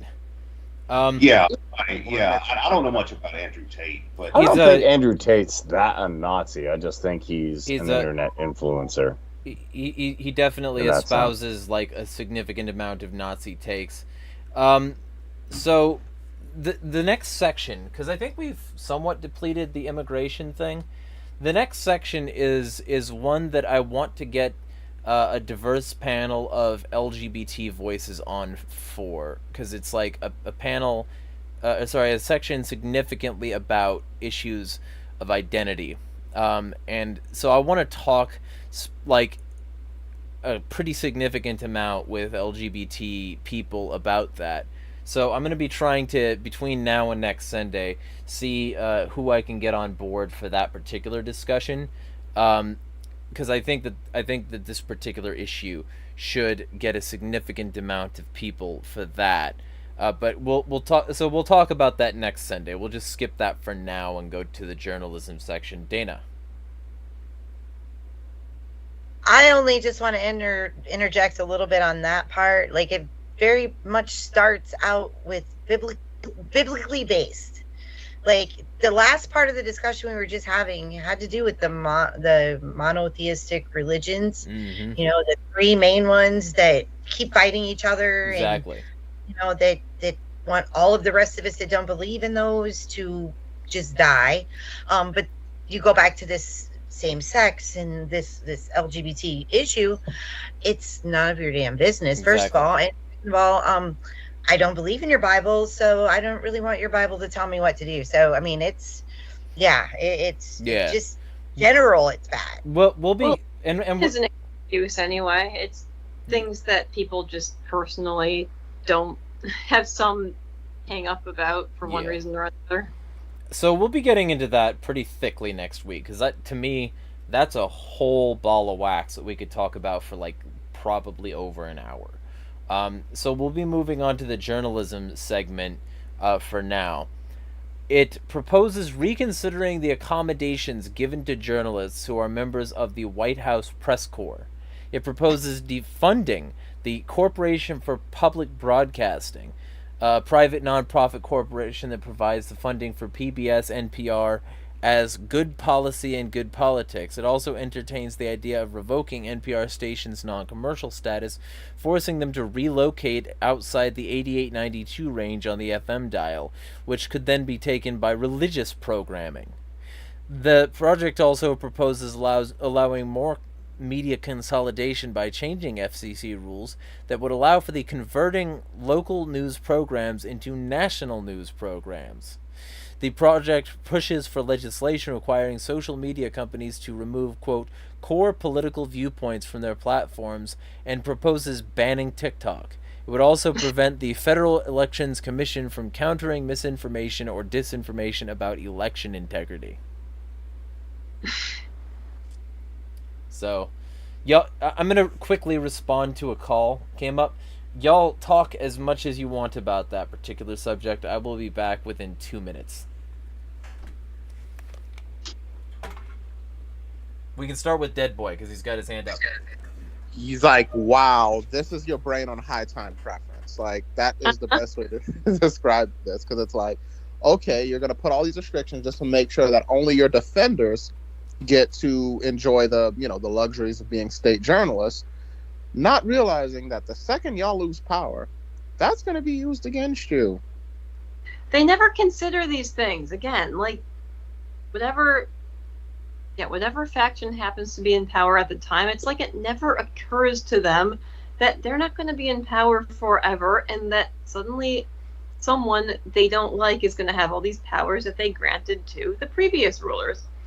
Like how I kept trying to talk to Democrats about how bad it was that Obama had basically granted himself permission to execute U.S. citizens overseas without charge or trial, and no one was paying attention until suddenly Trump theoretically had that capability. And he amazingly did not use it, but suddenly it was scary once Trump had that power. Yeah, well, same like when Obama, like do y'all remember the whole thing with the NDAA 2012's section 1021C? Yeah.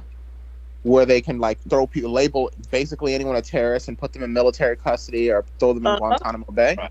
Yeah. And then Obama, in his cowardly ways, acted like he was going to veto it and said, "Oh, we need the defense funding, so we're going to just put it there." And then there was a whole ball of wax with that. But it's like, I thankfully don't know too many notorious cases of that being weaponized. But I can remember saying, okay, to people who like wanted to defend Obama, okay, if y'all think that he's not going to use Section 1021C to do this, to like silence his critics in this way, what makes you think the next guy won't? Mm-hmm. Yeah, no, just like I said, suddenly these prospects all seem scary once Trump had that power. Yeah, people do not think 2 steps ahead. And Keith, get your hand up. Oh shit. Yeah, well, again, this gets back to the same divisions in the ruling class I was talking about earlier. Like, if you spend any time around conservatives, one of their big grievances is that the media is supposedly biased against them. And it's true that if you look at the breakdown of the media, you see that the majority of the television networks and print papers, and certainly the tech companies, tend to be more Democrat leaning now, but there are exceptions to that. I mean, there's Fox, there's Wall Street Journal, there's Twitter under Elon Musk, and then you've got religious TV, and then you've got OAN and Newsmax, and then you've got talk radio and all that kind of stuff. So it's not like the right doesn't have its own mass media infrastructure. So what the Project 2025 people are calling for is they believe that the media is unduly biased against them, so they just basically want to have a state media of their own. They're basically trying to suppress their rivals and create their own state media. Like, they want to have their own Russia Today or their own what's the Chinese network, the CGTV or something like that. It's They want their own version of that. It's so. I mean, there's no principles involved in this at all. They're not. They could care like whenever that side of the political spectrum talks about free speech, they could care less about free speech. Right. I mean, I know a lot of Seeing people. how they behave the moment they have power, and they're right there trying to cancel everything they don't like. Right. Exactly. Yeah. So trying to tell my fellow libertarians, don't believe them when they claim they want free speech. But Yeah. So Project 2025 is just about creating state media for Republicans. That's what it amounts to. Yep. And then the TikTok ban thing, because so many Republicans were behind that because they're like, oh, it's Chinese spyware. We're letting the commies brainwash our kids. That was such a blatant foot in the door for being able to regulate and eventually outlaw social media platforms that are not under control of the state. Yeah, and there were a lot because they're private but heavily regulated and in the pockets of the state. Yeah, and they were shocked when they saw that bill was just showed that what they actually wanted to do was just censor the whole internet. Gee, whoever could have guessed that would be the case? It's sort of like this. Like history doesn't repeat itself. It's sort of like the same cunts being like, fucking, oh yeah, we're all about that free speech, but then they want to require IDs to access certain websites. They want to require fucking certain websites gets weirdly red tapey with their registration and things like that. And Elon Musk is luring all these people in. And the CEO is the World Economic Forum's Linda Yaccarino, and he wants it to be the everything app, and he wants to control your banking. He wants to control your employment. He wants to control your finance. He wants to control your ability to post certain opinions. He wants to control a significant amount of the kinds of cultural outputs, but also at the same time control your finances. And the same people who said that canceling you just turn somebody off, that's terrible, the Democrats and whatever, these people are supporting this guy while he does that. But it's a sounds like a Black company. Mirror They don't have to do business with you. They have the right to cancel your account and lock you out of your apartment that they're your landlord for. Yeah, it sounds like a Black Mirror episode. It is. And Elon Musk is one of the worst in this regards, because he's literally suing people because they won't advertise on his fucking platform. And he wants to put a chip in your brain. What a fucking awesome person. Yeah, get fucked on that one. Neuralink can... Sorry, you can't access your brain for 30 days because we didn't like something you said. Your brain has been disabled. Fucking World Economic Forum literally said that we don't think you have the right to digital privacy. And then they said we don't think you have the right to mental privacy. And now they're in charge of Twitter. Elon Musk is still free speech dad. And so many of these people just will not accept that they backed the wrong fucking horse. Yeah, when they said you'll own nothing and be happy, they really meant it. But also they don't mind the free speech violations when they hit somebody they don't like. It's never so when Zay's Squirrel, for instance, did nothing but post facts against Zionism, fucking suspended. And so were so many other people in the same bandwave. And so were so many other people who just criticized him in one way or another. Or posted, everybody else is allowed to post whatever fake news they want. Matt Wallace 888 has lied 10 times today. I guarantee it, and I haven't even been on his fucking bitch-ass profile today. But, as soon as somebody posts an allegedly fake screenshot of some Okta credentials that says that he's got this whitelist of people who are allowed to say slurs, the fact that that's considered fake news, manipulated media and shit like that, is enough to get that person banned. Even though there are so many people who are currently posting misinformation, some of whom Elon Musk just retweeted. You know, like, examples and examples and examples. And, like, that's where we are with this. We're with the, like, this mentality that it's okay when it happens to somebody else, you know, and it's also not okay when it happens to our guys. And one of the ways that manifests is, like, when this alleged whitelist of people who are allowed to say slurs came out, it was like, oh, it's so fake. I don't see any proof. Even if there is no Okta credentials saying this, which was what the alleged leak was, even if the Okta credentials don't exist, we can see Andrew Tate calling somebody a faggot and getting away with it. And Melanie Mack says that every single day to somebody. And so the whitelist is true whether or not it's in the credentials. I don't give a shit. See, I always assume the people who can freely call people slurs are feds, because, like on Facebook, for example, like, there are certain words that are pretty much a guaranteed zuck, but yet a small handful of people can just throw them around. Okay, no, I don't believe it. Those have got to be Fed accounts, right? Like the Nazis stalking my posts and constantly talking about what he wants to genocide. I haven't seen him outright advocate genocide. He just makes dumb comments. But I was gonna say, I don't think he doesn't seem smart enough to be a Fed. Oh, he's actively made comments supporting genocide. He's talked about how certain people deserve the oven. He's talked about how he wants to disarm people, how he thinks certain people should be in camps, especially blacks. He's talked about that. Yeah. He had me blocked for a long time, but he recently unblocked me for some reason. I taunted him about it. I said he couldn't even handle a conversation with a woman. He calls himself a man. It was funny because all I did was draw attention to his weird ass obsession with you, and he got pissed enough to block me over it. Yeah. And it's like, for people who claim they love free speech and are anti-communist, they sure as fuck love the Stalinist playbook, don't they? Mm-hmm. So, all right, we've got.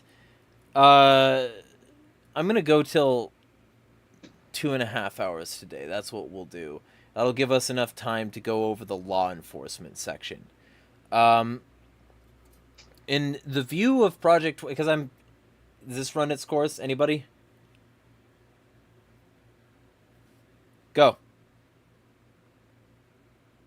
Well, the one thing that scares me with that whole thing was the religious programming again. Yeah. This gets back into that theocratic monotheism. We have to, I mean, it's just really scary to me. I mean, are we going to be in like a William Penn situation, like where we have to go to court and, prove that we're allowed to worship however the hell we want to worship? I mean, that's really scary. There's already Christian programming, but now they're wanting to move it back up into the higher ranges where it's better.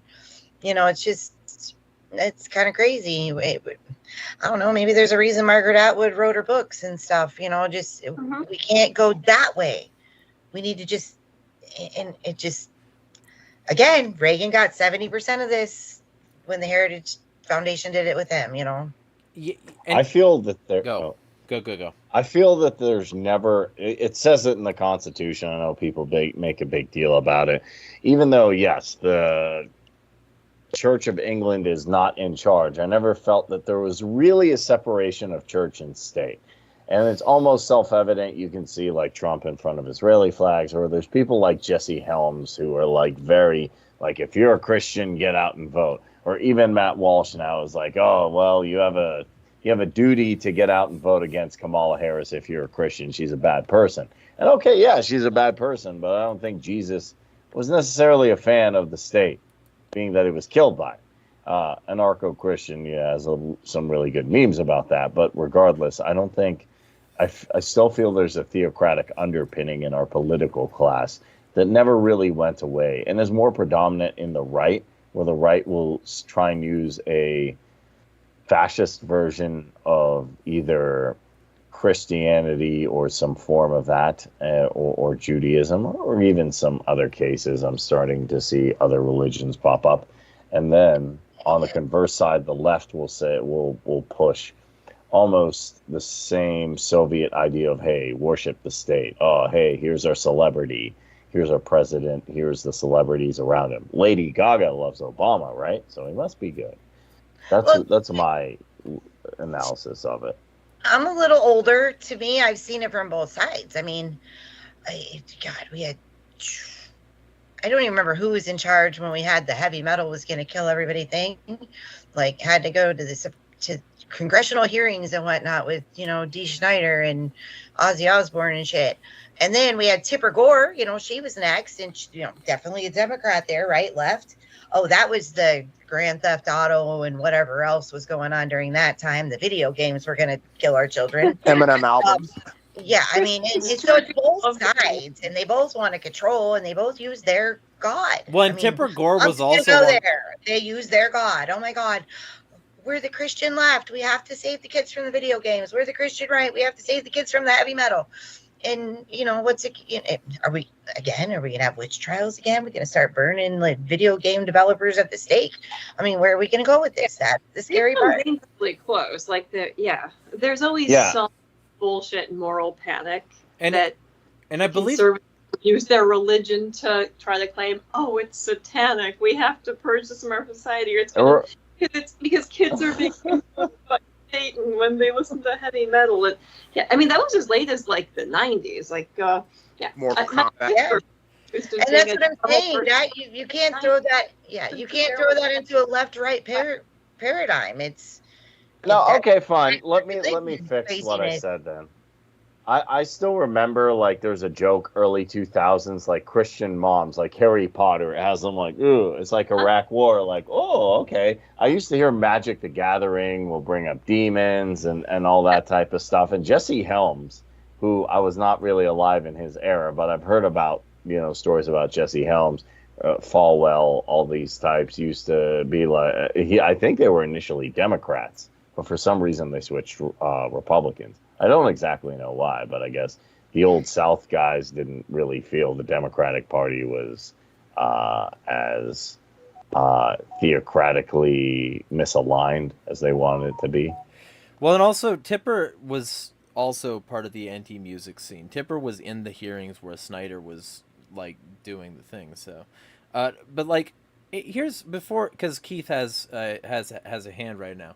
Before we get it to Keith, I just really want to make sure that this bit of fucking shit is known, because these people are all about states' rights when it comes to, slavery or LGBT rights or immigration, blah, blah, blah, blah. Texas to defend itself.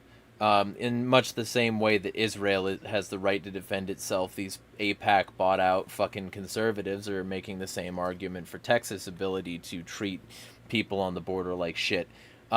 So the general thing that I wanted to say is that these people ironically talk about states' rights, which first off, states don't have rights. States are an anti-rights institution by their very nature. But that aside, if these people are fucking serious, they shouldn't allow the federal government to nationalize their local fucking broadcasts.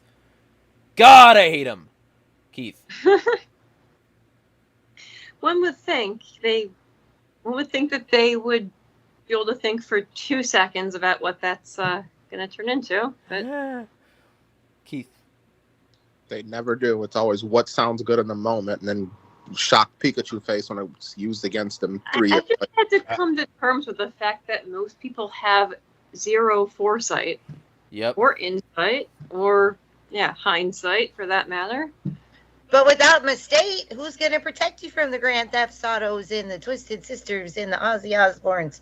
We need Mustate. Mustate is good. Mustate is going to save me. Yeah, who's going to protect you from Mortal Kombat and Yu-Gi-Oh?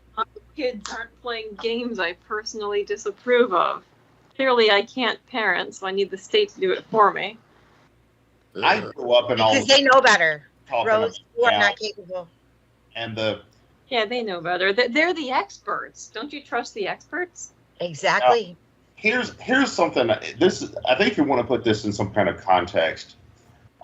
There's a really great essay that was written by Robert Vela back in 1967 called The American Civil Religion. It's available online. It's a classic essay. Robert Vela was a sociologist of religion. But the issue is all ruling classes have a self-legitimating ideological superstructure.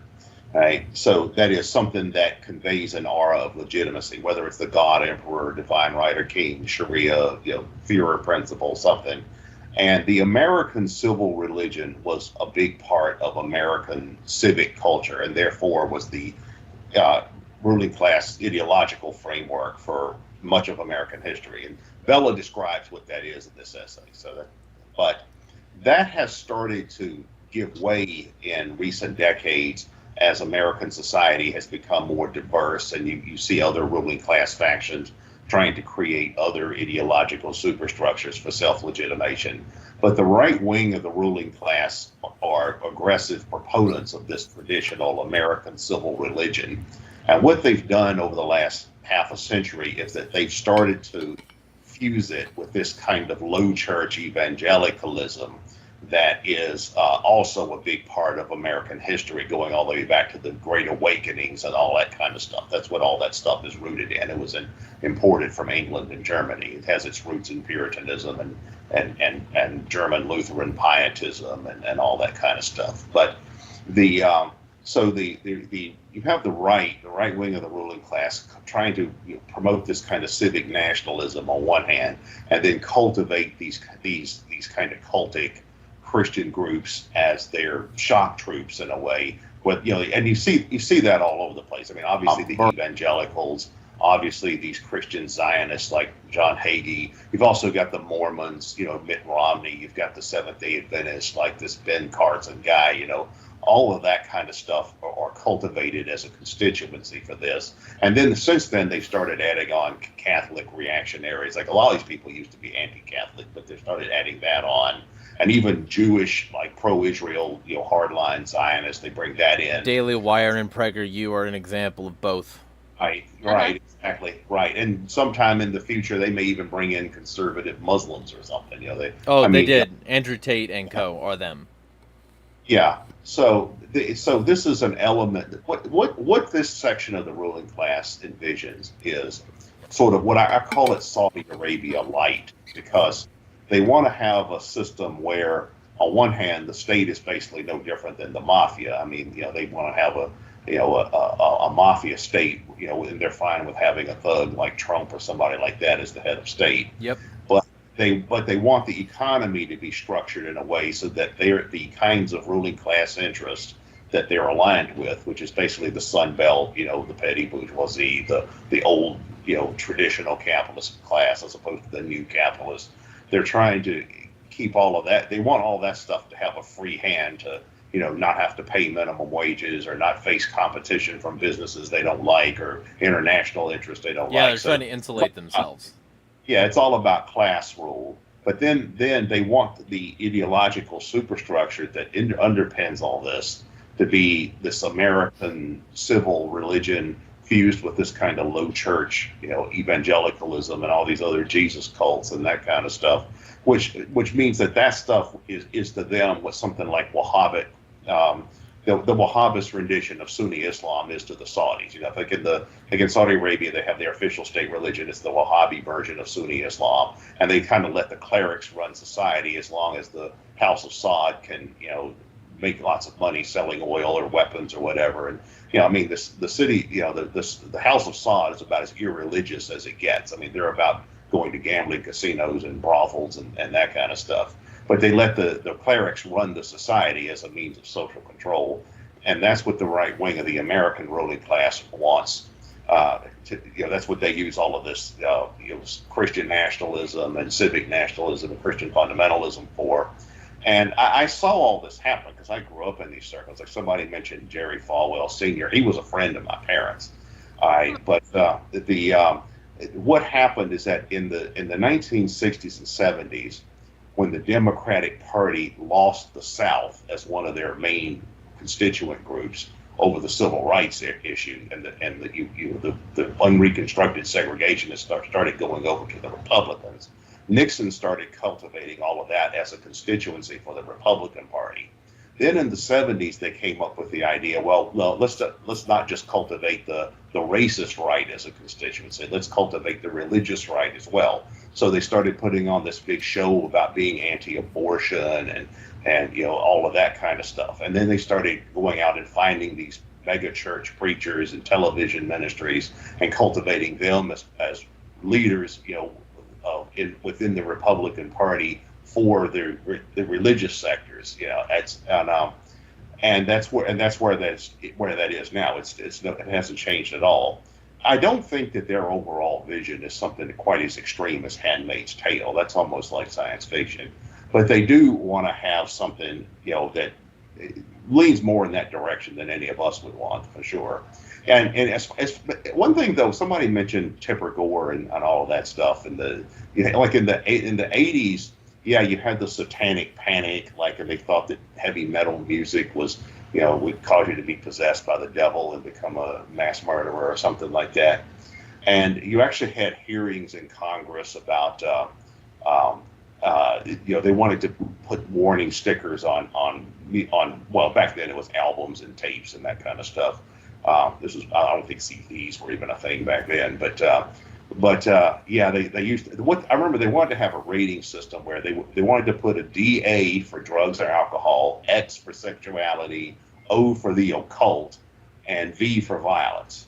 And no, they never took it that far. I think the industry agreed they would just put may contain explicit material or something like that. Parental advisory. Right, but the thing is, the Gores, Albert Gore and his wife Tipper, they have an image today of being liberals because of Albert's movie about environmentalism or whatever. But back then, Albert Gore was a senator from Tennessee, and they presented themselves as members of the religious right. They were working the evangelical angle back in those days. They became liberals later. All right, so they were working the evangelical angle back in those days. Same with Hillary. Back in those days, it's also true that back in those days the parties weren't as ideologically rigid as they are now. Like back then, you had liberals, conservatives, and moderates in both of the parties. You didn't have the straight down the line ideological divide among parties like you do now. Some of the most conservative people in Congress back then were Democrats. But but that's what Project 2025 is trying to do. They're trying to cultivate this kind of they want to strengthen this traditional American civic nationalism, and then they want to cultivate all these conservative religious sectors as sort of the shock troops for this. Yeah, and you talk about the sort of conservative Muslim kind of the alliance here, and that's definitely, like, Jordan Peterson was trying to cultivate something like that very recently. He's not even a Christian, but he says that a lot of the ideas in the Bible are very good, and but he's not a Christian, yet he still somehow says we got to save the West. The Christianity it's been under attack, and so is spirituality and the masculine image, and that's why they got to tear down religion because it's all masculine. And so you end up with Jordan Peterson himself aligning with Muslim extremist preachers, and having a dialogue there that is fruitful until it isn't, because then he tips his hand and he starts to side with Christian fundamentalists who want to see those Muslims destroyed, and he starts to say, give him hell, Netanyahu, enough is enough. And he starts to say all this other shit that makes the Muslims be like, yo, I thought we were vibing, yo, lobsters and shit. And then he's like, oh, well, no, I need to cultivate the proper Western, and then they realize that they've been used. So they start to walk away. But then you have people like Andrew Tate and Sneeko and all these other people coming to the front and saying, we'll do that. We'll say we're Muslim now. And then the Muslims that they talk to are like, yo, you're not fucking Muslim. You're not practicing what we preach. You're not following the Quran. You don't give a shit about the messaging. You still just want to fuck around and justify your degeneracy. And so, like, a lot of these people who are trying the Muslim grift are actually finding a significant amount of, like, pushback that they wouldn't otherwise get from more liberalized, like, Western religions. And I think that's fucking hilarious. Oh yeah, even like Myers pressure fits get that pushback. Yeah, you didn't see more I always wondered how long it was going to take before you saw an alliance between Christian fundamentalists and Islamic fundamentalists, because it was always funny to me how much they hated each other when, at the end of the day, they all believe basically the same things. Yeah, except that they formed an alliance on the anti-trans thing, but then they've since split over the Israel thing. So yeah. Funny Yeah, 'cause how that works. yeah. Go. Right, Question. but it's all, Oh. I was going to say it's all about rule and control, and eventually they're going to align again because, they want their trad families and their traditional things, and women should be kept barefoot and pregnant in the kitchen and all those good things because men have to rule the world, and yeah, so they're all just going to keep doing it. Like right now they're upset because they're not getting along over the Israel thing, but they'll get over that, and they'll want to control us all again in their little ways. And it makes me think about something that we were talking about, that whole anarcho-masculine, whatever the hell it was we were talking about, where they were worried about the matriarchy taking back over. Well, women used to have a lot of control back in the olden days. Like I'm of Irish descent, and by way of Viking infusion. I mean, women had a lot of power back then, and that has been. I'm going to go back to the monotheism. That's been the whole thing of that. Just men rule the world. Women are supposed to sit down and shut up and go along with the flow. And when we speak out, we're bad, we're horrible. Yeah. Unless we align with them. If we align with them, then we're cool. Market now, can we? I said we can't have men having to compete in the buyer's market now, can we? Because then, then some of them won't be able to get wives and start their own little personal fiefdoms. So. Yeah, I can't get them whammies. Well, that's the issue now. That's why, like, if you pay attention to all these guys, these incel loser guys that are like talking about they want a trad wife, that's what that's about. It's like current economic conditions are creating a situation where you've got a whole lot of younger men that are not considered, I guess, marriage material would be the polite way to put it. So, and a lot of these guys can't find girlfriends or couldn't get laid to save their lives, so they're retreating onto all this nonsensical stuff about they want their trad wife. It's like some kind of, they envision having some kind of Russian peasant woman or something as their idealized wife. I see this kind of stuff on social media all the time. Oh, me too. Yeah, it's everywhere. Yeah, they want the market rigged in their favor so that, so that somebody will have to settle for them because they don't have other options. Yep. I mean, yeah, and then some of this. I heard one of these guys say once that in his system, his ideal political system, not only would prostitution be legal, but it would actually be a service that's provided by the state, basically for losers like him, so losers can get laid. It's like, if you want prostitution that bad, just let it be a free market resource. You'll get more of it than you did if it was state subsidized. Let's just keep it real. But besides that, it's like one of the other problems I have with the way that some people, like with the way that I guess our culture historically has used religion, is that a lot of what they say about what women's role is supposed to be isn't even source material based. It's just mythicism of the 50s. And I've talked about my problem with how much we've mythologized the 50s over the years, especially in regards to civic infrastructure. But one of the ways they sold that was that whole myth of like the submissive, loving housewife that just stayed, that literally was only limited to the domestic sphere, while the man is the breadwinner and all of that. Like, look at all of the 1950s iconography from even that time, where it's the whole white picket fence, detached single family home with the wife and the kids, and then the husband looking like he's coming home from winning the bread or whatever. And they conflate that with Christianity, obviously to get people on board, despite all of like the state progressive spending, quote unquote progressive spending that was used to make this happen. So like, these people don't know their, I want to say it nicer, but fuck it. The people who call themselves getting into this LARP don't know their ass from a hole in the ground when it comes to this stuff. I was gonna look for something nicer to say, but screw it. Yeah, but here's the problem. Without this, we wouldn't have Al Bundy or Peg. So or Leave It to Beaver. Leave It to Beaver. We gotta have love and marriage, married with children. So Yeah, Or that- Bewitched. an unusual time. Like, that was a very unusual time, economics wise. Like, yeah. I guess my question is then, since I guess my background is Sunni, but I went kind of Sufi because I didn't like rules either, and I still do goofy stuff Right. myself. So, do you think there's a potential if they're going to ally at the top with fundamentalists to have like a Sufi anarcho-Christian alliance as well? Hopefully. if we're doing the anarchy thing. Hopefully. like I'm all about that anarchist unity, and I think that like there are very good representatives of both faiths in terms of anarchist action and thought. So I would support that for absolutely sure. Also, everybody here, thoughts on Marilyn Manson?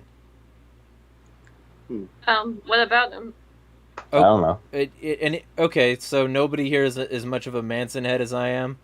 I'm guessing. No, I just remember his The song, Beautiful the People. theme song for SmackDown So- for a little bit. So He has some okay songs. So Yeah. your homework, if y'all haven't listened to this album yet, is I want you to go home and listen to Portrait of an American Family front to back.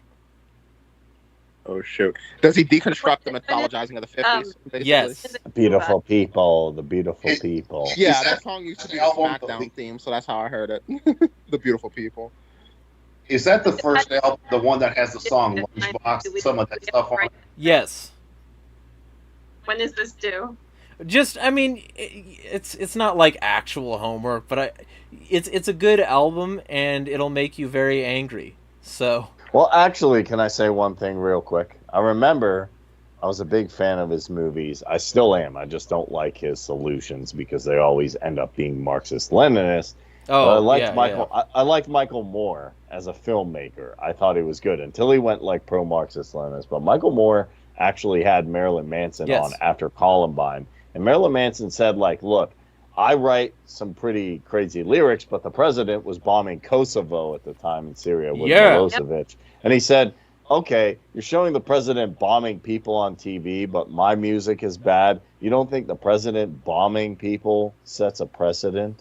Yep. And he asked Michael Moore that. If anybody remembers that or is familiar And with and that. also, of course, like Michael Moore asked him this iconic question, like, if you had the opportunity to talk about to talk to the kids who wore your shirts and shot up Columbine, what would you do? And he said, I wouldn't say anything. I would just listen, which is something nobody else did. I remember when Marilyn Manson came out, I remember thinking he was an Alice Cooper ripoff, a guy with a girl's name that wears makeup and tries to piss people off. But I actually saw a Marilyn Manson show one time. It was I saw him open up for Black Sabbath, the original Black Sabbath with Ozzy Osbourne and all of them. That was probably about 25 years ago, something like that. And you didn't hate it, did you?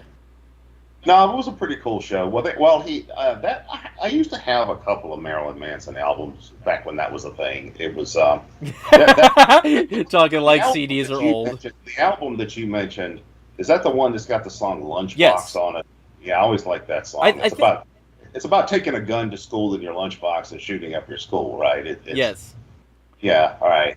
And then there's one on one of his albums. There's a song, I think it's called Coma. It's about an overdose. It's Coma White is on Mechanical that's it. Animals. That's it. Yeah, that's on Mechanical Animals, though. I think that's like pretty middle of his career. And And yet, I can remember Eminem defending Marilyn Manson on the song "The Way I Am." Like, if you remember that record. yeah, and it's Marilyn, and I'm partially saying this because Manson has new music out, and if I say Marilyn Manson in the video, it might do better algorithmically speaking. But like Manson is that album, Portrait of an American Family, says quite a bit about the culture, the downstream culture, the effect of all that propaganda. And there's this song called "Wrapped in Plastic," and it's fucking great. Because in the song, it's talking about how cold and unfeeling everything is, and how, like even something so like common as the family dinner is eroded, and it doesn't really happen anymore. And that's this disconnection, this capitalist sort of intrusion on our family life is the reason that so many people are disillusioned now, because they don't even have to put effort into their kids' meals or their spouse's food or whatever the thing is. You know, come into our home, won't you stay? I know the steak is cold, but it's wrapped in plastic. Damn. Fucking Well, who has time for that? You're busy working now. be a capitalist slave. You're working a different shift as your spouse. So how are you supposed to sit down to dinner? Yep. Yeah. You figure out a time. Yes. And not only that, used whenever you to- gotta go, you spend most of your time in traffic during most of the day to go to work, to go to this play, to be places you'd rather not be. Okay, so that's where you have to change your lifestyle and not be somewhere you got to drive that far and be in that traffic so long. I'm so sorry that you guys live that way. And I used to too way back in the day, but when I used to close the bar every night, and my husband got up at 6, I would literally stay up to have breakfast with him. Like, I would get out of work at 3, he would get up and have to leave at 6, so about 5 we did our little time together, and then we had a little time before I went to work, and we made dinners. Like, you make it work. You make it work. But I am totally in agreement with you about that album, because you did the homework already. You came prepared. Yes, I'm a Manson fan. Yeah. Yeah. So yeah, I mean, it's a total disconnect, and it's the social medias, because like you guys are always talking about all these arguments going on, and I'm involved in a few of the little arguments in my little page that I run, kind of, when I show up on it. But you got to step away from that online world and all the worlds, and like touch grass and see nature as much as you can, even if it's your own backyard, and find the time. Just find the time, because it does exist, and you could go there. Yeah. That's why I'm different than you guys. I live this little lifestyle where I'm all into the music. I'm all into the to the words of what the music is, not just Manson. He's great, but there's other good ones. And that was how we won revolutions back in the day, was the music and the prose and the jesters and the street people. And we have to get back to that. Get away from the hate on the interwebs and get back into the teaching and the love and showing people the music. Like you said, that album is beautiful music, and Pink Floyd had a lot of words to say back in the 70s too, if you really listen to the words. And now people are trying to like say that that's his music was anti-Semitic because he does a show where he plays a fascist that you're supposed to hate. Those people should go fuck themselves with a rake. Wait, I have not heard this. Yeah, because the character in The Wall is a fascist, and he wears like a pseudo-Nazi armband, and the whole point is, don't be like this. We have to prevent society from being like this. And so he But see, The Wall is another one of those where you have to listen to the album from beginning to end to get the whole story. Yes. Just like all these, they're like Queensryche. stories. Yes, Yeah. exactly. Operation Mindcrime 1 and 2, excellent. But yeah, like, so that's the thing. It's like this, and people get angry at Marilyn Manson because, well, I mean, they're angry for bullshitter reasons these days. But like, they got angry with him because of his aesthetic, because he was like doing terrible things on stage, and he ripped the Bible, and he's such this character is evil, and why do you have to do that? And it's like, well, this is the result. You did this. This he wouldn't have this to talk about if y'all hadn't built this society. It's why, the Gen X, we didn't start the fire bullshit. Fuck you. You started plenty of fires, Gen X. And like the boomers want to say, oh, millennials are so entitled. And even God. these days the millennials are starting to act somewhat like that shit too. Like, I talked with Jason yesterday about this very subject. And so, like, there's plenty to discuss here, but, like, that we didn't start the fire mentality. There are plenty of fires that every generation starts, and the whole mentality that we didn't start the fire, you did. There's plenty of fires that were started. And so, like, and I'm not singling out Gen X, by the way, I'm just using that as an example, right?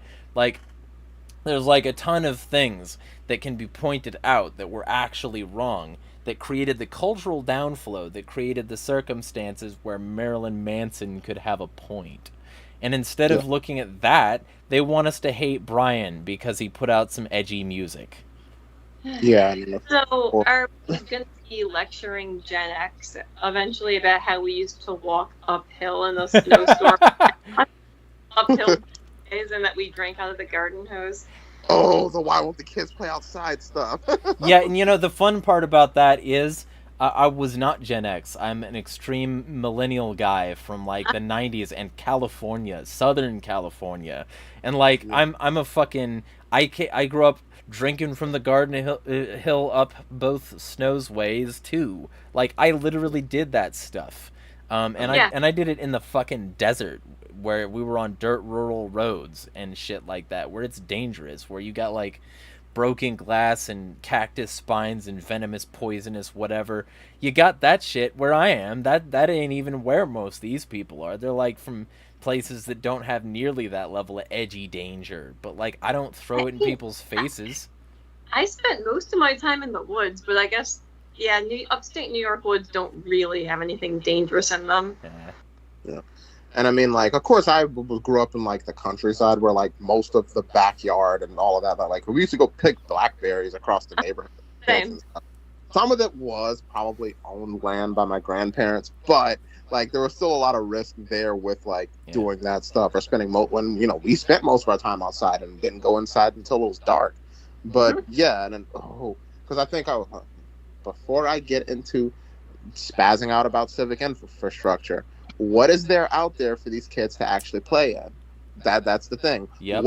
When you look at outside, it's like okay, so they can get hit by a car by walking, in the freaking space for the cul-de-sac or whatever. Like, what is outside for them to play in? Yo, everybody, while you're listening to this album, also check out "So What" by Ministry. It's such a good fucking song. Go ahead, Rose. Sorry, I have to promote my psychotic music. No, I don't know what I was saying, but words. I did. I said some words. Yeah. All right. Well, we're edging up on. We're edging.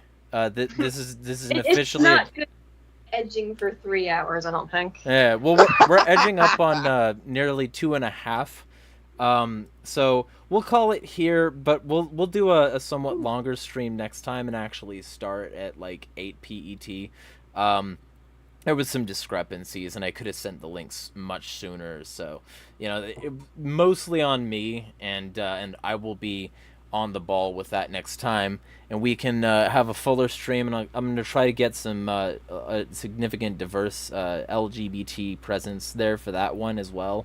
And we'll go back over some of this stuff because, like, the fucking like Christian propaganda state that they're trying to build would obviously be a threat to those people as well. So we'll briefly touch on that as well. But like, everybody plug your shit. Let people know where they can find you. I'm an ANCAT man and ANCAT. You all know where to find me by now. You can find me on Facebook and Discord, Rose L. I don't have anything to promote at the moment. Yeah, I don't have anything to promote either, but y'all will see my articles on Anarch Unity whenever I finally publish them. I'll look forward to it. Do that someday too. I should actually write some shit that isn't just some stupid essay length reply to a Facebook comment that's not going to get read. You can use AI to help you. AI is great. Kareem has been taken over by Marcus Davenport. Dana. Yeah. Oh, Kareem. I guess. Or one of it. It doesn't matter. Go. Okay. I can be found on Facebook. I don't do a lot of political on my personal page anymore. I keep that alone. I do run a little page called Michigan Libertarians and Michigan Discussion, the unofficial one. There's a second one now that's in competition. Apparently, I didn't even know it existed. But yeah, it's just be free over there. If you want to come over and talk about things, just don't be stupid, because occasionally I do have to put people on a little kind of timeout. I mean, that's about all I got. Eventually, Michigan's going to get fixed if I stick with the Libertarian Party, or I just might go back into my little anarcho zone. Well, if you ask me, with somebody like HAD on the board, it's already plenty fixed. Kareem. All right, you know where you can find me, Korean6633 on Twitter. Check out my debate with Liquid Zulu on Liquid Zulu's channel. I'm on the Essential Libertarians and Anarch Unity. That's about it. Oh, and Attack the System. Check that out as well. Keith. Yeah, I'm the editor of a website called Attack the System. I'm on Facebook under my other name, Troy. My full name is Troy Keith Preston. Keith Preston got sent to Facebook electric chair, so I'm Troy Preston on Facebook. And then I'm also on Twitter, and what else am I on? I'm on a YouTube channel called Praise of Folly quite a bit. Cool. All right. Well, with that being said, there's going to be lots more fascism to cover next week, and we've got plenty more to I think probably we'll have 2 more episodes to jack off about this particular project, and then we'll have plenty of cultural basis to discuss some relatively heady political / philosophical things relating to some of this fascism that's already coming up here soon. So it won't be all this kind of thing, and I'm going to start putting out more solo content as well. I got gaming stuff that I'm going to be doing on my Twitch, because like I have a better internet connection now, so I can do that. So there's going to be lots and lots and lots of stuff coming up. And once I get some of this bullshit off my back burner this week, I'll be able to hit social media harder again. I've just been sort of avoiding it because it's been getting in the way of doing things that I needed to accomplish. But follow all these fine people. Get them in your feeds. Do them a service. And if you want to, throw me likes, shares, and subscribes, let people know about these streams, because I keep getting told that they're that they're less known than they should be and shit like that. But then, most people aren't sharing this shit. Mostly, I need shares. Like, subscribes, likes would be nice, because I'd like to be monetized at some point. Views are great, but shares are where it's at. And comments to make sure that the YouTube algorithm is recommending things. So, y'all feel free to do that. Let me know. With that being said, yeah, fucking 2025. That's going to be certainly a year that exists, and we need to be prepared for all the fascism coming if we're ever going to smash the fucking state. Smash the fucking state.